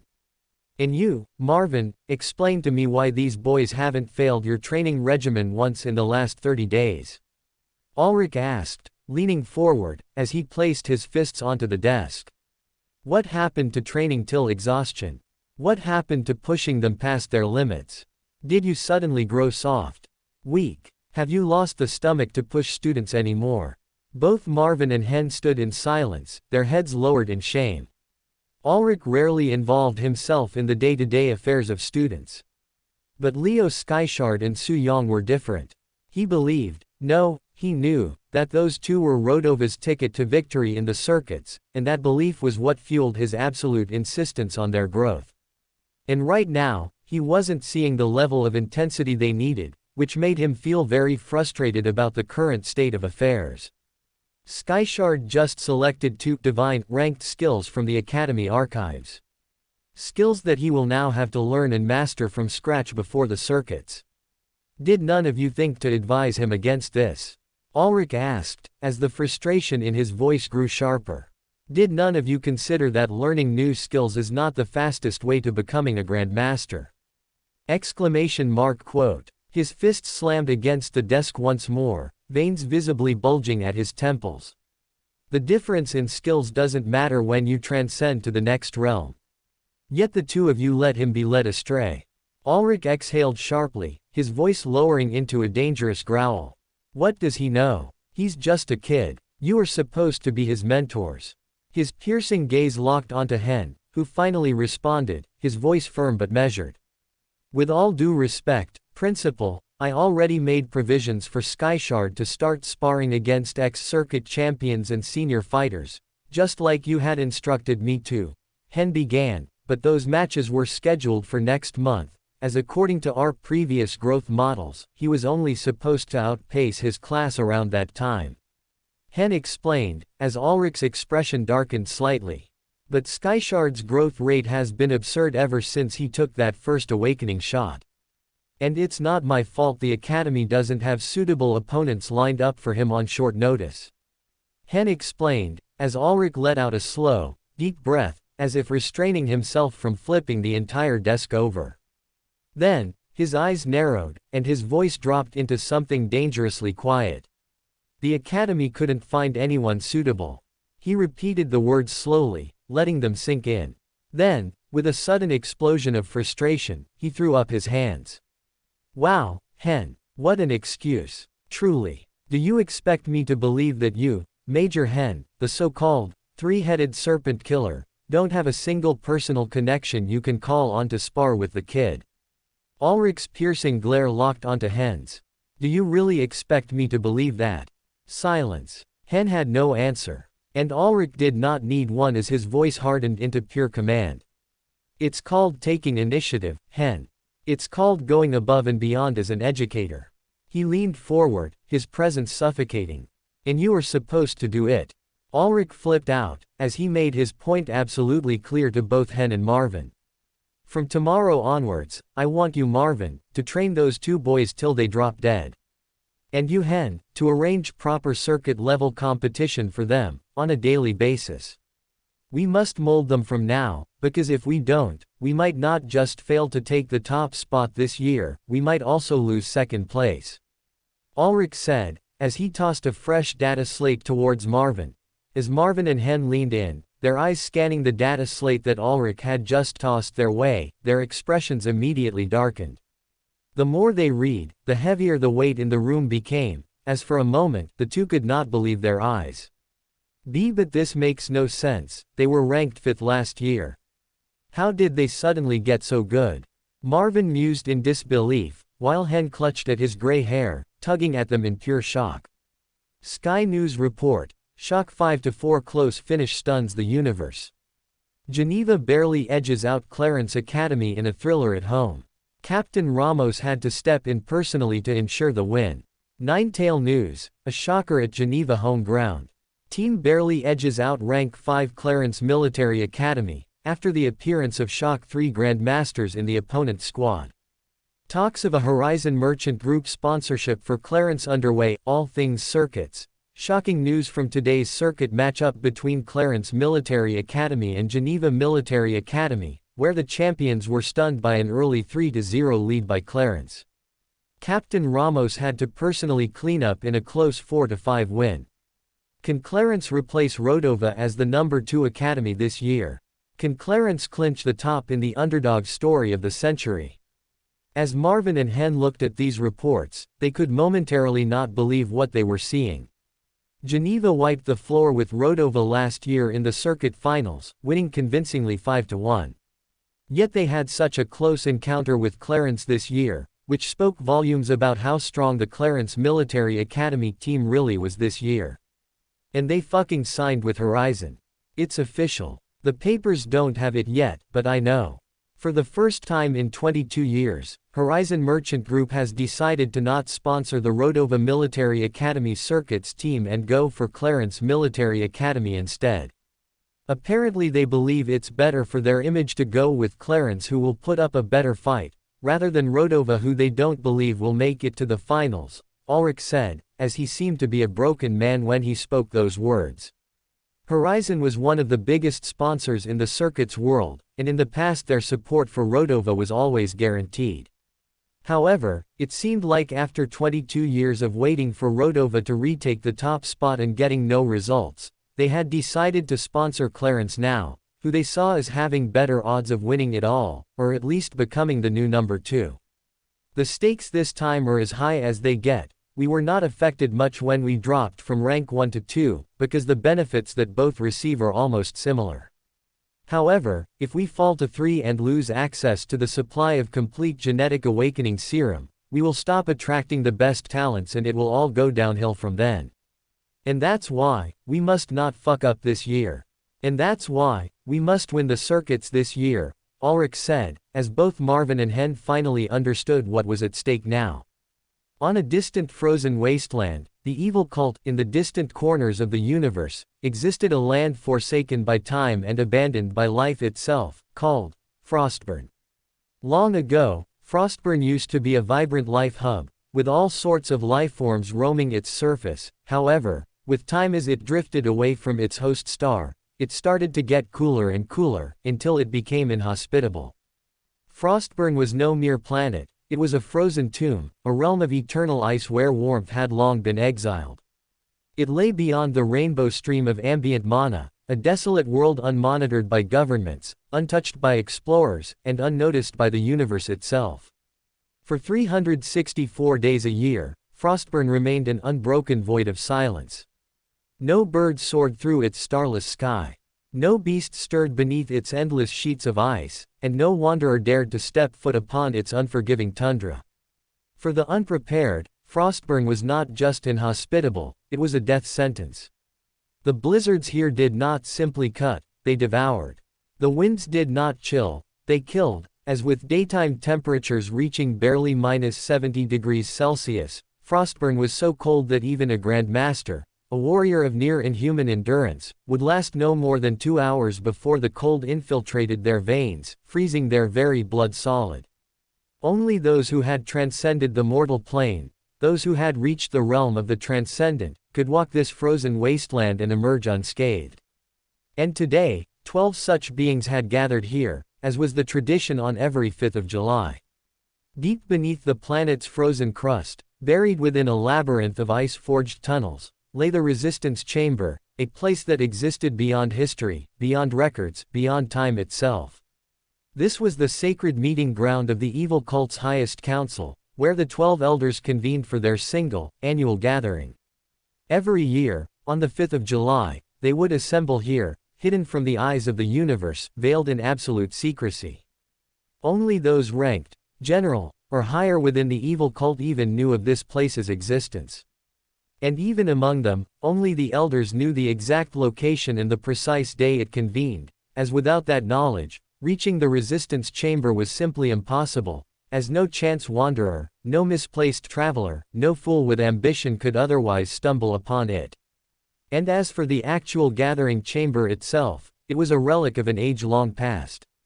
A vast, circular hall, carved from blackened ice, resting deep within a fortress older than recorded time. The very air within it was thick with an unnatural chill, an oppressive weight that seemed to press against the soul. Torches lined the walls, their flames burning an eerie, unnatural blue, that casted restless shadows across the icy surfaces. At the heart of the chamber stood a massive obsidian table, surrounded by 12 thrones of power. Each seat belonged to an elder, a hidden force in the universe, a faceless hand guiding the cult's fate. And today, as 11 figures sat in silence, waiting for the last to arrive, as they remained true to tradition, draped in ceremonial robes that covered every inch of their body and masked so their faces would remain hidden from even each other, the evil cult elders were shrouded in secrecy even amongst their own kin. To the outside universe, the evil cult elders were a single entity, a monolithic force of terror and destruction. But within these walls, they were 12 unknowns, 12 shadows, 12 beings who plotted, schemed, and maneuvered for power, all under the guise of unity. A gust of frigid wind swept through the chamber as the final figure arrived. Slow, deliberate footsteps echoed against the icy floor, each step measured, each step a declaration of his presence. "Sorry I'm late," the deep voice said, as the final elder took his seat. And then, the meeting began. Number 1. How is the Great Lord holding? Is he slowly recovering from his injuries? A feminine voice asked, as this year's evil cult meeting opened with the most pressing question, the fate of the evil god. His injuries have not worsened, however they have not improved either.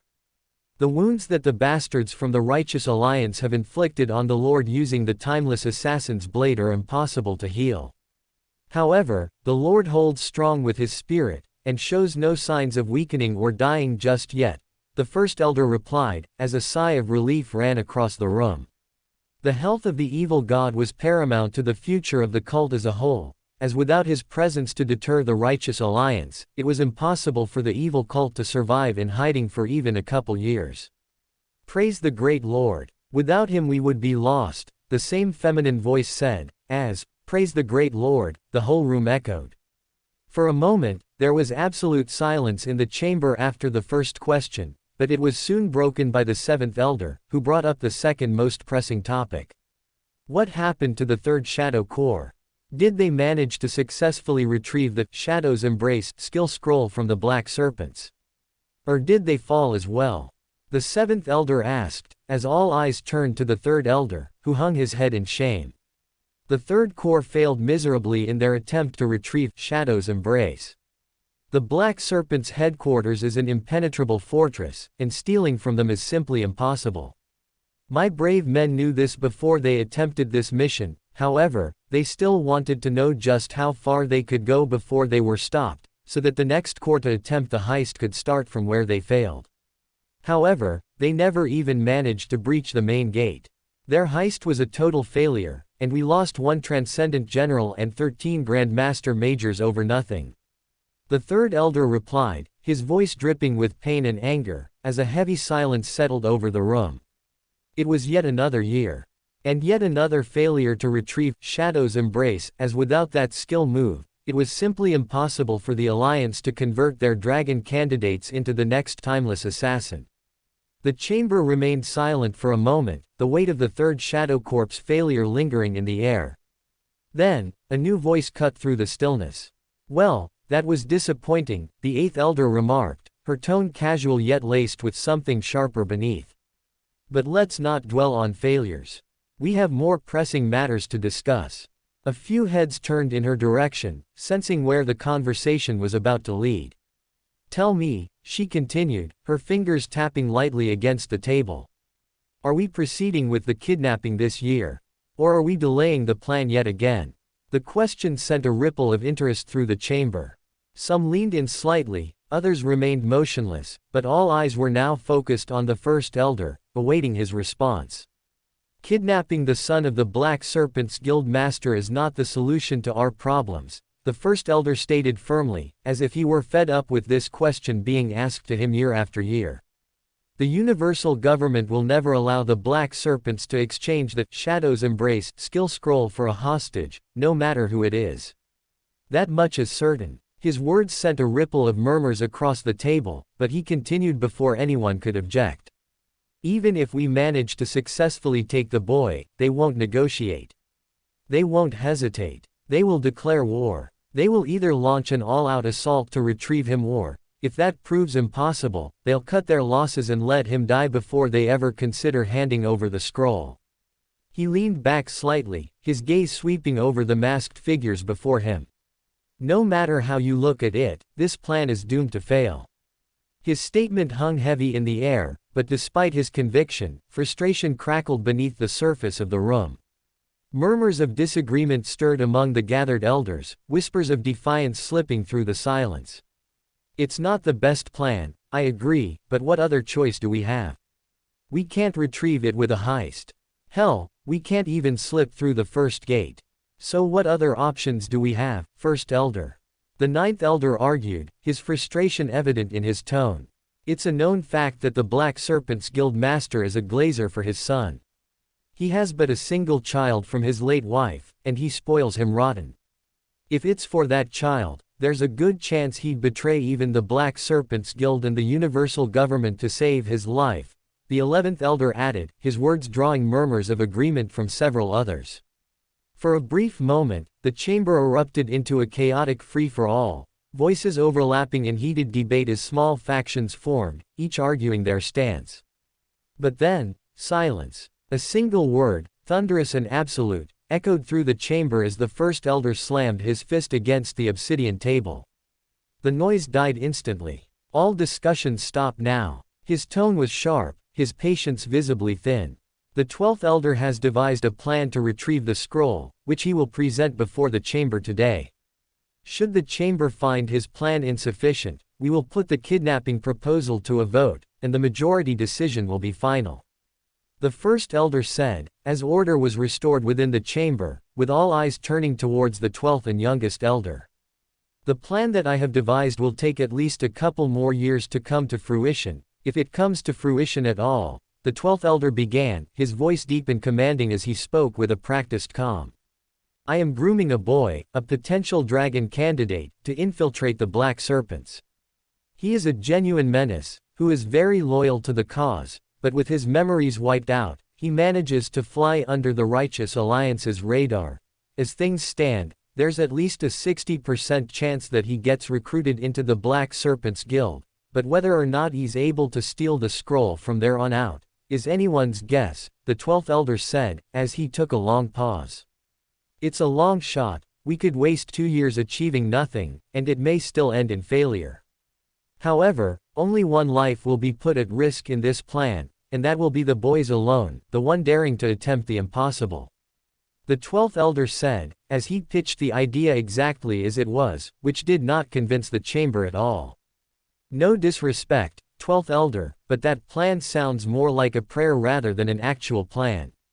The 11th elder pointed out, as everyone else nodded their heads in agreement. There were too many variables in the 12th elder's plan, and too many things that could go wrong at any stage. It was undeniably a new approach, however, it wasn't a promising one. I for one would not want to wait 2 years on this iffy plan. I propose we move forward with the kidnapping plan vote, the 8th elder proposed, as all eyes once again turned to the first elder, who let out a deep sigh beneath his mask.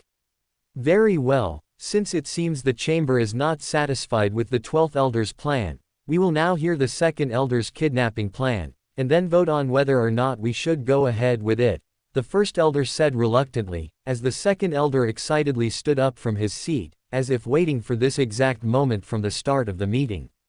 The kidnapping plan has already been perfected by the second Shadow Corps under my command. The chances of success stand at 85%. The second elder declared confidently, his voice cutting through the chamber with unwavering conviction. Unlike the 12th elder, who stated the success rate of his plan as it was, the second elder boldly pushed forward with airy promises, determined to rally the council behind his plan. The operation will take place during the inter-school circuits. The guildmaster's son is a student of Geneva Military Academy, and according to our latest intelligence, he has been selected for their circuits team this year. He paused, allowing the weight of his words to settle over the gathered elders, as the room fell into absolute silence.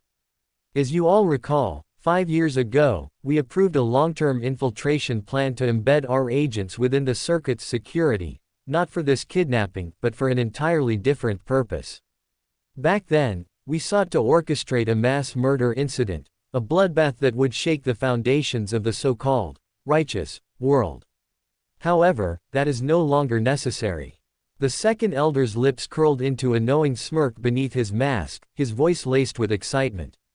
We already have key security personnel stationed in the right places within the grand combat arena. So, instead of executing a mass casualty event, we can repurpose our deeply embedded assets to pull off this kidnapping, eliminating the need for separate infiltration efforts. A dark satisfaction radiated from his tone as his eyes scanned the council, gauging their reactions. If we snatch the son of the Black Serpent's guildmaster in front of a packed arena, with the whole universe watching, the blow to the universal government's reputation will be catastrophic. Giving us the opportunity to kill 2 birds with 1 stone. He leaned forward, voice brimming with fervor. In my humble opinion, this is the perfect time to strike. Since the death of our previous dragon, we have been entirely on the back foot. We have been hunted, cornered, forced into hiding. We need to make a statement. A bold, undeniable declaration of our resurgence.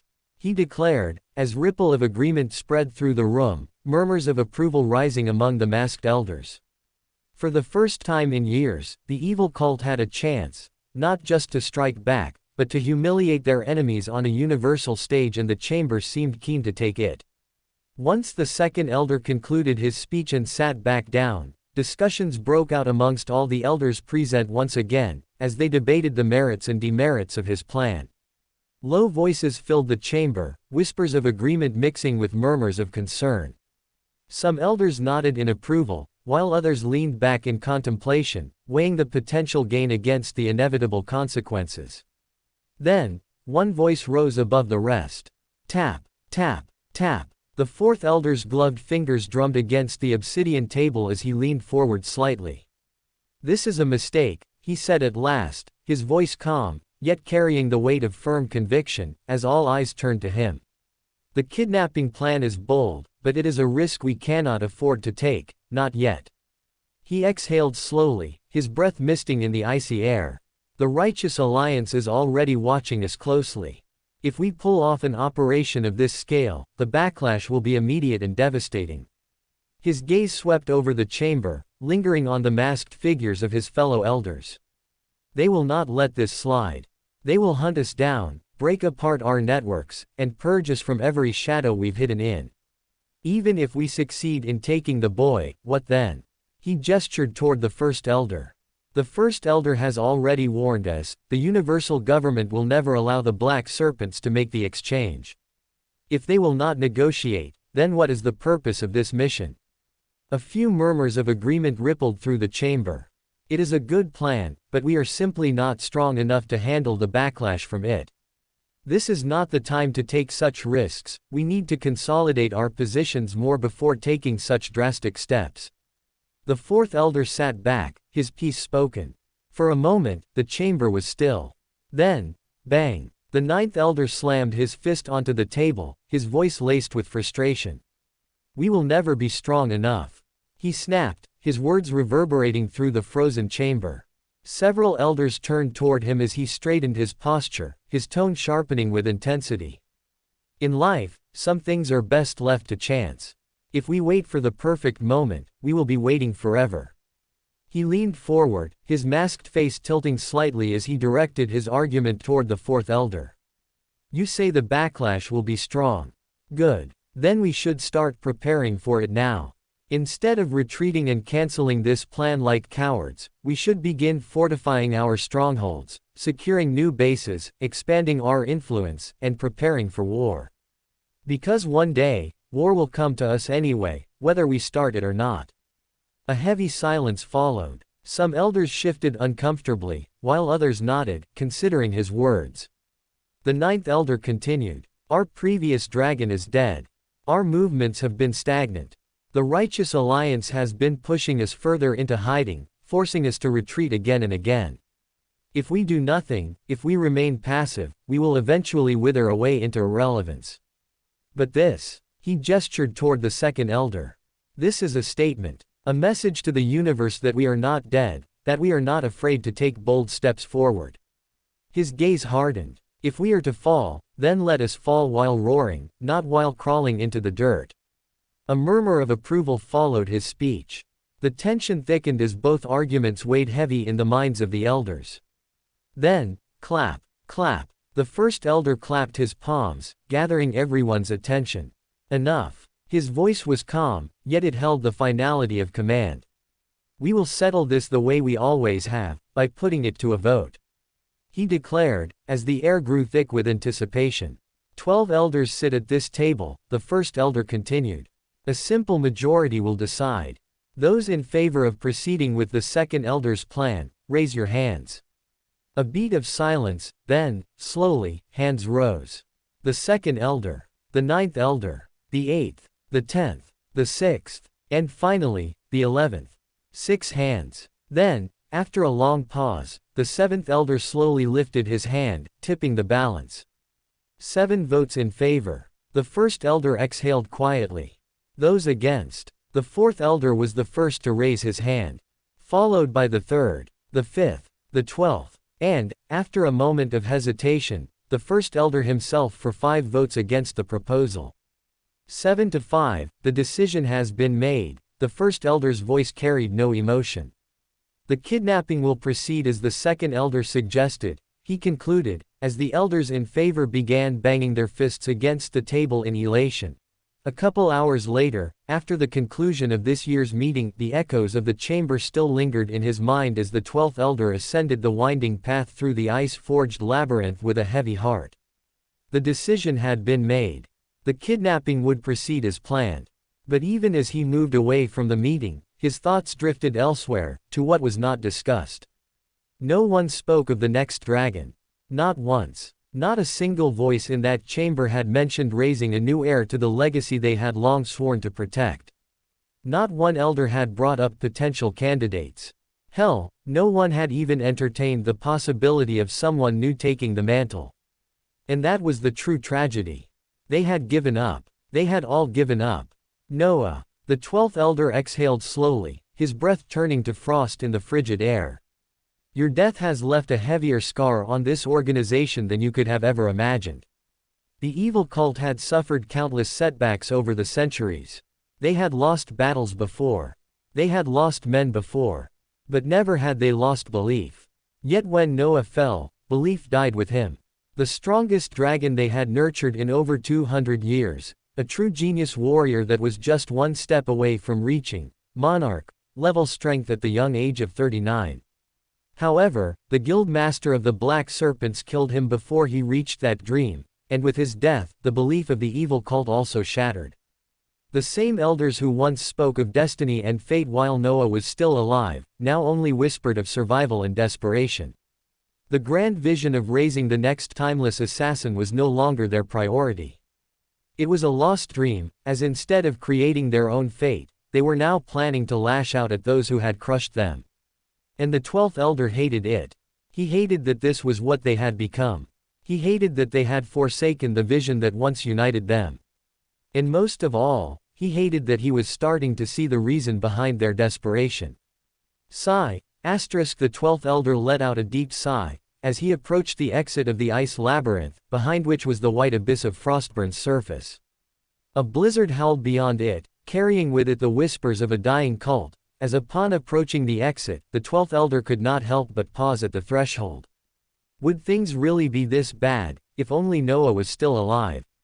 He wondered out loud, as his gloved palms curled into a tight fist, his jaw tightening in anger. However, after a few seconds of wondering what could have been, the 12th elder finally stepped into the open, as he knew that wasting time on wondering what could have been was utterly pointless. Rodova Military Academy, the physical training class. The early morning air was crisp, but it did little to keep Leo from noticing Professor Marvin's piercing gaze drilling into him. As he stretched, shaking off the lingering haze of sleep, he couldn't help but feel like today's session was going to be a nightmare. He, Su Yang, and Mu Shen already trained under a regimen far more brutal than the rest of the class, but for some reason, Marvin still didn't look remotely impressed this particular morning. Boys, the way Marvin's looking at us today, I'm definitely not getting any good vibes. He's already got us carrying 80-kilo vests while the rest of the class barely manages 40. But I think he's ready to bump us up to 100 today, Mu Shen said, as he shifted uneasily. I, for one, don't mind the weight increase. After the second genetic awakening shot, my body feels stronger than ever, and I'm itching to push it even more, Su Yang added with a cocky smirk, as Mu Shen shot him a glare, clearly unimpressed. At the start of the academic year, all three of them had been neck and neck in strength and endurance. But slowly, inevitably, Leo and Su Yang had begun pulling ahead. And Mu Shen hated it. Show off. He mouthed silently before the clock struck 5:30 a.m. and Marvin's voice cut through the murmur of the class. It seems I've been going too easy on you kids the past few days, so it's time to increase your burden today. Marvin declared, as a groan of protest rippled through the students. 50-kilogram vests for the rest of the class. Mu Shen, 100 kilograms. Marvin said, as Mu Shen's eyes widened in disbelief, as he instinctively pointed towards himself. Why only me? What did I do? Why do Skyshard and Yang get a pass? He complained as Marvin's reply was instant. Of course they don't get a pass. Skyshard, Yang, 120 kilograms. Marvin boldly declared, as Leo almost tripped in his path. Going from 80 to 120 kilos in a single day was a massive leap, borderline reckless. And yet, with no room for complaints, he and Su Yang were forced to wear the extra weight regardless. Today's drill will be, 1. Run a lap in under 40 seconds. 2. Fall to the floor and complete 50 push-ups, 50 sit-ups, 50 burpees, 50 squats. 3. Run another lap and repeat. You will complete 50 such laps. And for every lap you fail to finish in under 40 seconds, you will run 2 penalty laps at the end. Marvin declared, as the reaction to this hellish drill was instant. A collective uproar erupted across the training grounds, with students voicing their concerns audibly. What happened, Professor? Did your wife leave you last night? Is that why you're in a demonic mood today? Did you just find out you're impotent? Is that why you're taking your rage out on us? Professor, if you want to kill us, just snap our necks and spare us the suffering. Please don't exhaust us to our deaths. Okay, which one of you idiots pranked the professor? Filled his dorm with shit bombs or something? Because if that's the reason we're getting punished, I swear to God, I'm beating your ass after this. The blame game began as students grumbled and speculated, trying to figure out what had triggered Marvin's apparent descent into pure sadism. But no amount of complaining changed a thing, as Professor Marvin remained unmoved. And in the end, the training session began exactly how Marvin wanted it to. 2 hours later, Leo laid exhausted on the floor, unable to complete the 50 laps, as his body hit its limit on 42. I can't, Professor, 120 kilograms is too much. It's just too much, Leo complained, while being sprawled on the floor, as Marvin grinned in satisfaction. Failure to complete the drill means you start all over again tomorrow, Skyshard, with an extra 16-lap penalty for the 8 you missed today. Marvin said ruthlessly, as Leo violently coughed and puked his guts out, much to the sadistic joy of Marvin. Thankfully, he wasn't the only one suffering, as Su Yang could also only complete 45 laps, and was in the same boat as him in the end. Although Leo and Su Yang were already battered from the grueling morning training, dragging their sore bodies through the day, they had no idea that the worst was yet to come. As exhausted as they were, they at least expected the practical combat class to follow its usual structure. But today, Professor Hen had other plans. If Professor Marvin was a demon instructor, then today, Hen was the demon's father. Skyshard, Yang. Hen's voice cut through the noise of the training grounds, drawing their attention immediately. Standing beside him were 2 warriors, men who radiated undeniable experience and aura of dominance that made it clear they weren't students. This is Su Fan and Lu Wan. Hen gestured toward the 2 figures, his tone laced with something almost cruel. They passed out from this institute 2 years ago and are now part of an adventurer guild. A brief pause. They will be your opponents today. The announcement landed like a hammer. Leo's eyes narrowed as he sized up Su Fan, while Su Yang kept his gaze locked on Lu Wan. It didn't take a genius to figure out that they were wildly outmatched, as although the duo were not aware that Su Fan and Lu Wan were the circuit team captain and vice captain a couple years ago, the sheer aura they radiated made it clear that they were no regular fighters. Try not to embarrass yourselves too much, boys, Hen said at the end, as just 10 minutes later, bam. Leo barely managed to keep himself standing as Su Fan's fist crashed into his ribs, sending a jolt of pain coursing through his body. His vision blurred, but before he could even process the impact, crack. A sharp knee slammed into his gut, knocking the wind right out of him. Leo staggered backward, barely catching himself before he hit the ground. Meanwhile, Su Yang wasn't faring any better. Lu Wan moved like a ghost, fast, merciless, and precise. Every strike landed with surgical accuracy, exploiting every tiny gap in Su Yang's defenses. A kick to the ribs. A punch to the jaw. A swift elbow strike to the temple. And just like that, Su Yang's knees buckled. His vision spun, his breaths ragged, and his body screamed for mercy. But neither Leo nor Su-Yong got even a moment to recover. Their opponents didn't let up. Every time they tried to attack, they were countered. Every time they tried to defend, they were broken through. Every time they tried to breathe, they were hit even harder. It was a systematic dismantling. Their bodies hit the ground. Again, and again, and again. By the time Hen finally called the end of the practice session for the day, both Leo and Su-Yong were barely even standing, their faces swollen and their bodies bruised. Rest well tonight. From tomorrow onwards you will face a rotation of opponents, none weaker than these two, Hen declared, as at that moment, the duo finally realized that their lives were about to become hell going forward. Rodova Military Academy, Leo's dorm room. That night, as Leo finally collapsed onto the floor of his dorm, he truly felt it. The sheer difficulty of trying to focus when his entire body was on fire. The soreness from Professor Marvin's morning torture session, combined with the absolute beating he had endured under Major Hen's merciless matchmaking, had left his muscles in ruins and his bones aching with every breath. Meditation, something he had always done without fail, was absolute hell tonight, as every time he tried to settle his breathing, his body screamed at him to stop. If not for Monarch's indifference keeping him from fixating on the pain, and faster regeneration working overtime to heal his battered body, he doubted he would have lasted even a few minutes before losing focus. But despite the struggle, he pushed through. And by the time his 6-hour meditation session finally ended, his body was nearly fully healed, feeling rejuvenated enough to endure another round of punishment. But his mind, it was completely shot. After the day's grueling activities and 6 hours of focused meditation, it wasn't Leo's body that gave out first, it was his mind. Lightheaded and cramping, his thoughts rebelled against the idea of training any further, as if demanding that he stop, that he rest. His mind knew that, as per ritual, the last hour and a half of his day was reserved for refining absolute vision, pushing it toward perfect grade. But tonight, even as he sat down, skill scroll in hand, forcing himself to focus, his mind fought back. Every part of him was exhausted.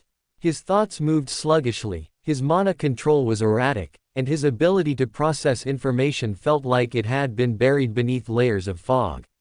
For the first time since arriving at Rodova, Leo genuinely questioned if this level of training was sustainable. Because tonight, it wasn't his willpower that was giving up on him.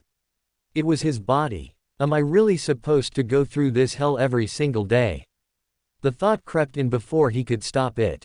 The idea of just skipping tonight's training, closing his eyes, and giving himself a single night of rest sounded tempting. Just this once. Just to recover. Just to feel like his body wasn't being shattered every damn second. His fingers instinctively tightened around the skill scroll. And for a split second, he almost did it. He almost let himself quit. But then, his breath steadied. His muscles, though battered, held firm. And deep within himself, something cold and unwavering reminded him, that's not who I am. Leo was many things, reckless, insane, overconfident at times. But a quitter. Never. He wasn't here to be comfortable. He wasn't here to take breaks. He was here to become the strongest. And the strongest didn't get the luxury of weakness. So, with a determined exhale, Leo shoved aside the exhaustion, forced his scattered thoughts into place, and began training. His mana circulation was slower than usual. His processing speed was sluggish. But none of that mattered. Because when it came down to it, Leo's Skyshard didn't stop. No matter what. Next day, Rodova Military Academy. The next morning, Leo received the confirmation he needed, that yesterday's hell was not a one-time thing. Once again, Professor Marvin put him and Su-Yong through torment beyond their means, exhausting them until they lay sprawled on the floor, gasping for breath, their bodies completely drained after yet another grueling session. Once again, they had failed to meet the day's targets. However, this time, Leo felt mentally better about it. His body was sore, aching in places he didn't even know could ache, but he had come to understand something important: this was just the cycle now.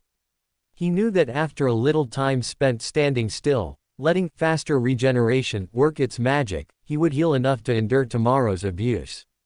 Unlike Su Yong, who had to chug bottle after bottle of potions just to get through the rest of his academy day, Leo didn't have to rely on anything but food and time. He simply had to eat vicariously and let his body do the rest. Then, at that day's practical combat class, it was a couple of army majors who had been assigned to whoop his ass. Unlike his previous opponents, they wielded different weapons and employed a completely different fighting style, forcing Leo to adapt in ways he hadn't needed to before. It was a painful learning experience, but an invaluable one. Of course, they were too strong for him to land a hit on, and his day once again ended with him beaten black and blue, but that wasn't what mattered. What mattered was the exposure to a new kind of opponent. What mattered was that, slowly but surely, his reflexes sharpened, his instincts honed, and his understanding of attack sequences deepened. Through every loss, every blow, every failed strike, he was starting to form something of his own. A fighting style that wasn't just learned moves strung together, but a fluid, adaptive, counterattack-free system that felt uniquely his. And with each passing day, he was getting closer to mastering it. That night, as Leo once again sat cross-legged on his dorm floor to meditate, his body aching like hell, he found an odd sense of solace in this relentless cycle of pain and growth. On one hand, his mind rebelled against the sheer brutality of it all. The thought of enduring this level of hell for the next 5 months non-stop, only to then add skill move training on top of it after mastering absolute vision, felt almost impossible. And yet, on the other hand, something deep within his blood thrived in it. The sharper and stronger his body became, the more intensely he could feel his instincts stirring inside him, screaming at him, guiding him, like an invisible beacon leading him in battle. It was a strange, almost primal sensation. At times, it felt like a whisper, an early warning system that flared before danger appeared in battle. Other times, it felt like an inexplicable hunger, an urge to push himself further, to refine his movements until they became second nature. Leo couldn't fully grasp what it was just yet, but he knew one thing for certain. The harder he trained, the more he unlocked something buried deep within him. As he could feel it, the genetic awakening serum's absorption improving dramatically under the pressure of his training. As it really was just as Su Yong had told him. The harder he pushed his body, the faster and better the serum absorption became. Rodova Military Academy. 1.5 months later, Leo exhaled slowly, adjusting the 175 kilograms vest strapped to his torso. His muscles burned, but the weight no longer felt foreign, as after 1.5 months of the new hellish training regimen that he had been put under, his body had grown by leaps and bounds. Just a month and a half ago, 120 kilograms had felt like an unbearable load to him. However, now even under a 175 kilograms vest, he wasn't just enduring the weight, he was thriving under it. Strength had never been his strong suit. He had always relied on speed, agility, and technique to win fights. But under Professor Marvin's merciless training, that weakness had been forcefully erased. His body had changed. His endurance, power, and explosiveness had all skyrocketed, as his movements were sharper, his stamina deeper, and for the first time, he felt like he could actually overpower an opponent rather than just outmaneuver them. And that difference was becoming evident in his daily combat bouts. At first, sparring against Grandmaster-level opponents had been nothing short of a slaughter. However, now, after 1.5 months of that hellish abuse, Leo found himself finally capable of occasionally fighting back, as the fights were no longer as one-sided anymore. Having adjusted to their speed, power and maneuvers, Leo had begun reading his opponents better, sensing the flow of their attacks before they even landed, and reacting with precision. What used to be an automatic beatdown had evolved into something competitive. He wasn't just dodging anymore. He was countering. At times, he even landed clean hits. And when he activated parallel processing near the end of a match, he could see the momentary panic in his opponent's eyes, the slight hesitation as he moved faster than their perception could track. It was still a draining technique. But he was getting better at it. Faster activation, less mana consumption. As slowly but surely, he was on his road to improving his mastery over it. Unfortunately, without any data on what mastery grade he was at with the skill, he couldn't physically track his progress of it. However, with him now being able to use it strategically rather than a desperate life-saving measure, his moveset now looked a lot more threatening than before. On the genetic awakening front, in the past 1.5 months, Leo received his third shot, which came and went without the drastic changes of the first two. No increase in height, no sudden surge of muscle density. But the data slate told a different story. His mana absorption rate had increased. His body was now circulating and utilizing mana far more efficiently. And that was a game changer. Meditation became more effective. Skill activation became smoother, and with him finally being able to circulate mana at unprecedented speeds with unprecedented control, his mastery over skills like full counter and parallel processing improved at a pace even he hadn't anticipated. It wasn't an explosive leap forward, but it was foundational. And it was exactly what he needed, as in a virtuous cycle of improvement. Once his mana circulation speed improved, so did his mastery over full counter. Being forced to use that skill every day against Grandmaster level opponents, Leo was already practicing it daily. However, it wasn't until after his third shot that he finally pushed it to perfect grade, making it his first perfected skill. Fighting against Grandmasters, Leo hadn't just been practicing full counter, he had been relying on it for survival. Every strike he reflected, every attack he turned back at his opponent, had been a step toward mastering the skill completely. And finally, he had crossed that threshold after his third shot. As with his mana control improving, the activation time for the skill dropped below 0.1 seconds, which meant that there was no longer a conscious thought process behind it. Nor any deliberate activation. Full counter had become like an instinct for him, activating it as easy as curling his biceps, as he finally achieved the realm of perfection. Now, as he saw even a flicker of an incoming attack, his body responded automatically with full counter, making him an even more formidable foe to face in battle. And in a joyous turn of events, Leo could also feel that absolute vision was also close behind.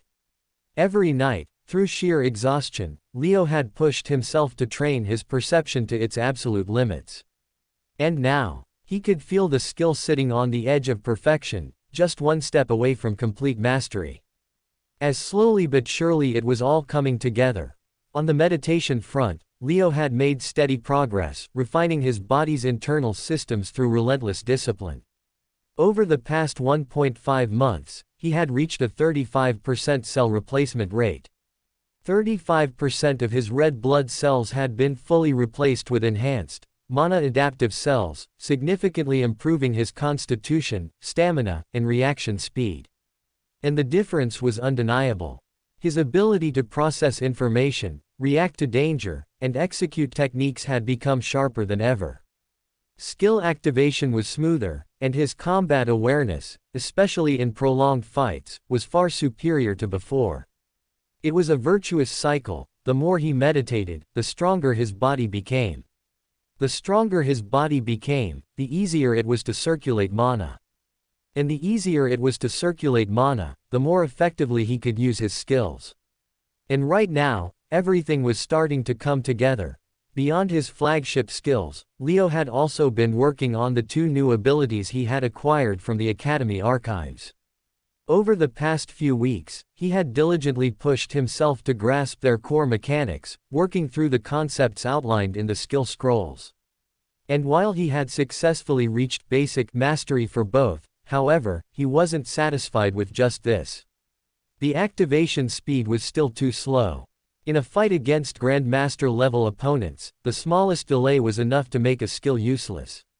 Which was why, despite finally reaching basic mastery, Leo had yet to effectively deploy these skills in actual combat. As these skills were simply not battle-ready yet. And that frustrated him, but it also motivated him. Because if there was one thing he had learned in these 1.5 months, it was that if he kept training like an absolute maniac, he could definitely hit the Grandmaster realm by January, considering how his body was supporting his relentless hunger for growth. Rodova Military Academy, Leo's dorm room, midnight. For the past 1.5 months, Leo had enjoyed the rare luxury of avoiding any more ghost sleep episodes. While Su Yang, Mu Shen, and the others experienced them nearly every other week, haunted by glimpses of the past, Leo had been spared, his nights undisturbed since the first time it happened.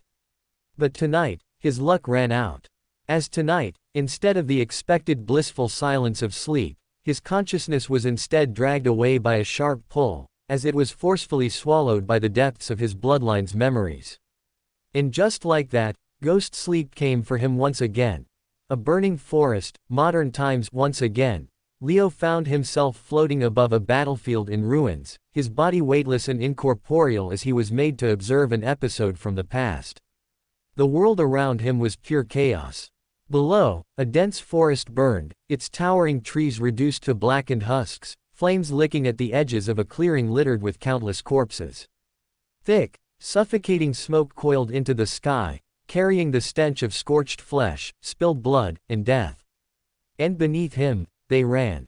8 figures, battered, broken, and desperate, sprinted across the battlefield, their movements driven by nothing but sheer survival instinct. They tore through the burning forest, weaving through the collapsing trees and jagged underbrush, their ragged breaths merging with the crackling flames. But they weren't alone. Behind them, countless pursuers followed. Blood streaked their tattered uniforms, open wounds glistening in the firelight, some fresh, others barely sealed, leaking crimson trails as they moved. They ran at their absolute limit, muscles screaming in protest, lungs burning with every breath. And yet, their enemies were gaining. Crunch, gasp, stumble. Leo could feel their exhaustion. The way their legs trembled with each step. The suffocating burn in their lungs. The sheer terror sinking into their bones. But none of them stopped. Because behind them, death was coming. Leo could hear it. The thundering footsteps crashing through the scorched earth. The clanking of heavy armor, growing louder with every passing second. The harsh, guttural commands barked in the distance, orders for a swift and ruthless kill. And then, a dead end loomed ahead. A towering wall of jagged rock blocked their only path forward. There was no escape, no other way around, nor another way through, as panic surged within the group. Desperate, they glanced towards one another, searching for an answer. A miracle. But there was none, as their only choice now was to start climbing the rocky terrain and hopefully make it to the other side alive. Go, go, go. The first man didn't wait. He reached the base of the rock wall and immediately began to climb, his fingers scrambling for holds, legs shaking from exertion. But it was clear, they weren't going to make it. Leo could see it. The archers would be upon them in moments, arrows already knocked, their pursuers closing in from all directions, as if someone didn't stay behind to buy them time, they were all going to end up dead. Then, one of them skidded to a halt. A tall, powerful man, broader than the others, his frame rigid despite the countless wounds bleeding through his torn armor. Leo felt it. The cracked ribs, the torn muscles, the exhaustion. But there was no hesitation. No second guessing, only resolve. The man turned back toward his comrades, his decision already made. They're here for me. His voice was steady, calm, almost resigned. Not you. Not the others. Just me, the dragon. So let me be the one to stay behind and fight. Across from him, another man, almost as tall, just as battle-worn, froze in place, his features twisting in fury. No. His voice was sharp, his hands clenched into fists. You're the dragon. You're the hope of our people. You cannot die. Let me do this, Noah. Let me cover your retreat. But Noah only shook his head. No, Noir. You're not strong enough. His tone was firm but not unkind. Then, with a lopsided grin, he gave a thumbs up. Besides, I have my ways to survive. It was a lie. And Noir knew it. Don't. His voice cracked. Don't fucking do this. We need you. We're lost without you. None of us can become the next timeless assassin, but you can. Your life is worth 1,000 of mine. Noah flinched, not physically, but something deeper. Perhaps regret. Perhaps guilt. Perhaps the weight of knowing Noir was right. But it didn't change the truth. You have to take them and go. Noir was shaking his head, still refusing, still resisting. Noah, shut the fuck up. Go, Noir. The command wasn't a request. It was a roar. A thunderous, desperate order that shook the very air around them, leaving no room for argument. Leo felt the agony in Noah's chest, the pain of knowing this was goodbye. But there was no other choice. Noir's breathing turned ragged, torn between loyalty and duty, brotherhood and survival. But when Noah placed a hand on his shoulder, everything stilled. I have my ways to survive. Noah lied again, softer this time. You just have to trust me. Noir clenched his jaw. Then, he broke. All right. With a sharp inhale, he turned on his heel, grabbed the nearest injured soldier, and shoved them forward. Move. The others hesitated, just for a second. Then, one by one, they obeyed, scrambling up the rock face, escaping into the smoke-filled night. Leo could feel it, their anger. Their silent prayers. And as Noir disappeared into the haze, the last thing Leo saw was the tears in his eyes. Then, the pursuers arrived. A dozen figures emerged from the darkness. Their armor was black, not just any black, obsidian black, with a sigil carved onto their chest plates. Leo's gaze latched onto it, burning the image into his mind. A serpent curled around a dagger. But he had no time to process it, because Noah moved. And Leo felt everything. The exhaustion, gone. The hesitation, gone. The moment the enemy appeared, Noah let go of everything but instinct. His body exploded forward, faster than humanly possible, faster than even Leo had ever moved before. And then, the slaughter began. One step, 40 meters covered. One strike, one head rolled. A transcendent level fighter stood before him, but Noah's blade carved through his throat before he could even react. Blood sprayed. A second enemy lunged. Noah twisted, his heel crushing their knee before driving a dagger into their heart. A third came from behind. Noah felt it. Ducked, countered, drove his sword through their skull. 3 dead in 2 seconds. And yet, they kept coming. A dozen became 20. 20 became 40. And Noah kept fighting. For every enemy that fell, more appeared. More powerful. More skilled. Leo felt his body slowing. His strikes, less precise. His dodges, less clean. His wounds, piling up. A gash across his ribs. A dagger lodged in his shoulder. A knee slamming into his sternum. And then, a new presence stepped forward. And everything stopped. The enemy soldiers backed away. Through the thinning smoke, he appeared. The man with the serpent sigil. And the moment Noah saw him, Leo felt his stomach drop. That man was different. He didn't move like the others. Didn't feel like the others. His presence was suffocating. A weight so crushing, it nearly forced the air from Noah's lungs. A monarch-level fighter. Noah knew, death had come for him. But even then, he did not falter. He raised his blade, knowing full well that his final battle awaited him. However, despite being confident about his own death, he charged at the enemy with a smile. As if he were going to die, he chose to die fighting like a hero, rather than a coward running. Leo felt everything that followed vividly. The battle that followed was a blur of speed, desperation, and inevitable doom. Noah fought like a beast. But the man, the one with the serpent sigil, was something beyond, as he toyed with Noah, like Hen toyed with Leo during sparring. Slowly, but surely, Noah's movements became slower. His wounds bled deeper. And finally, a blade pierced his chest. Leo felt it. The cold steel driving through his ribs. The blood filling his lungs. His vision blurring. As finally, Noah collapsed to his knees, his last breath escaping his lungs. I'll get you back in the next life. Black Serpent, he said, before closing his eyes forever, as Leo felt his consciousness being pulled back. Leo's eyes snapped open, his breath coming in short, ragged gasps as his chest ached, his lungs burned, and his body trembled, as if it had been him who had just died, not Noah. As if it had been his body that had been pierced, his strength that had bled away into the dirt. And yet, he was alive. But this time, he had seen something important. And this time, he had a name. A name he knew all too well. The Black Serpent's. Black serpents, Leo murmured after waking up, the name clinging to his thoughts like a lingering shadow. Isn't that the organization I'm supposed to join after graduating from Rodova? He muttered, clutching his head as he tried his best to steady his breathing. His heart was still hammering in his chest, the remnants of the horrifying dream refusing to fade. However, with Monarch's indifference working overtime, he soon got his grip back, as he started to break down his dream, trying to extract everything of value that he could from it. Noah toyed with those transcendent-level opponents facing him, Leo recalled, as his mind replayed the fight sequences that he had just observed.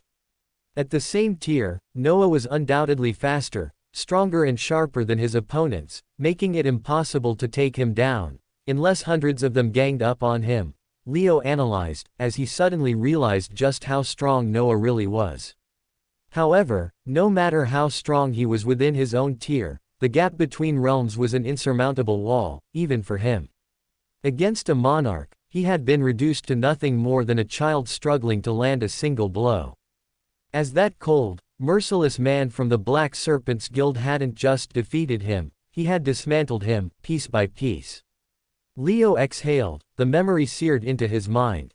It was common knowledge in this world that fighting an opponent a tier higher than oneself was nothing short of suicide. However, Leo had always assumed this was more of a cautionary guideline, a general wisdom rather than an unbreakable rule. But he had been wrong. Dead wrong. Because if a man is monstrously talented as Noah couldn't even land a scratch on an opponent one tier above him, then it wasn't just difficult. It was truly impossible. After his ghost sleep episode, Leo grew even more wary of everyone and everything around him, including Yi and Fei, as he did not like the idea of having to join an organization that was most likely involved with the murder of his bloodline. That dream reinforced his desire to keep some things hidden from Fei, in case someday she did betray him, as Leo stopped feeling completely comfortable around her. Instead, he felt even more motivated to grow stronger and reach higher tiers of strength, as in the end, his own strength was going to be the only thing that never betrayed him in his hour of need. Next day, Rodova Military Academy, Professor David's class. Leo was caught off guard when, instead of being unceremoniously thrown out of David's lecture as he had fully expected, he was allowed to stay. Even more surprisingly, Su-Yong was also permitted to sit in. It was an anomaly, since David never let them attend his class. And yet, today, in an unexpected turn of events, he seemed to be in an oddly good mood. A slow, deliberate smirk tugged at the professor's lips as he stepped to the center of the lecture hall, hands clasped behind his back. The room was tense. No one dared to fidget. No one whispered. No one even breathed too loudly. Because every student in this room had suffered through one of David's infamous temper tantrums before. And no one, absolutely no one, wanted to be the one who triggered it today. Today was the last lecture before the mid-semester assessments, and David had done the unthinkable. He had invited Su-Yong and Leo to sit in on the session. Not out of generosity. Not because he had suddenly developed a sense of fairness. But because he wanted to watch. To see the exact moment despair settled into their eyes. To witness their realization of just how truly doomed they were. His gaze swept across the hall, lingering just long enough on each student to ensure they felt the weight of his presence. Then, with a voice as smooth as polished steel, he began. The mid-semester paper for Basics of Magic Theory will be a written test worth 80 marks, he announced, his tone void of sympathy but laced with undeniable amusement. At first, the students remained silent. Then, a few murmurs spread through the room, until David raised a single finger, silencing them instantly. Let me break it down for you. He turned toward the board and, with a flick of his wrist, a glowing script appeared in the air. 5 questions worth 7 marks each. 6 questions worth 4 marks each. 7 questions worth 3 marks each. A few students squinted at the distribution. Some quickly tried to do the math in their heads, while others waited for the inevitable catch. David chuckled, a dry, condescending sound. If you're wondering why there's no question worth 1, 2, or 5 marks, allow me to explain. He turned back to face the class, his grin widening. You see, I do not believe in partial correctness. Either you know the answer, or you don't. Either you are competent, or you are not.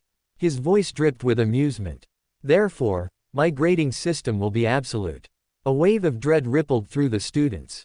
If your answer is fully correct, you get the full marks assigned to the question, David continued, pausing for dramatic effect. If your answer is partially correct, or, heaven forbid, incorrect, then you get absolutely nothing. Dead silence. Then, a single groan from somewhere in the back.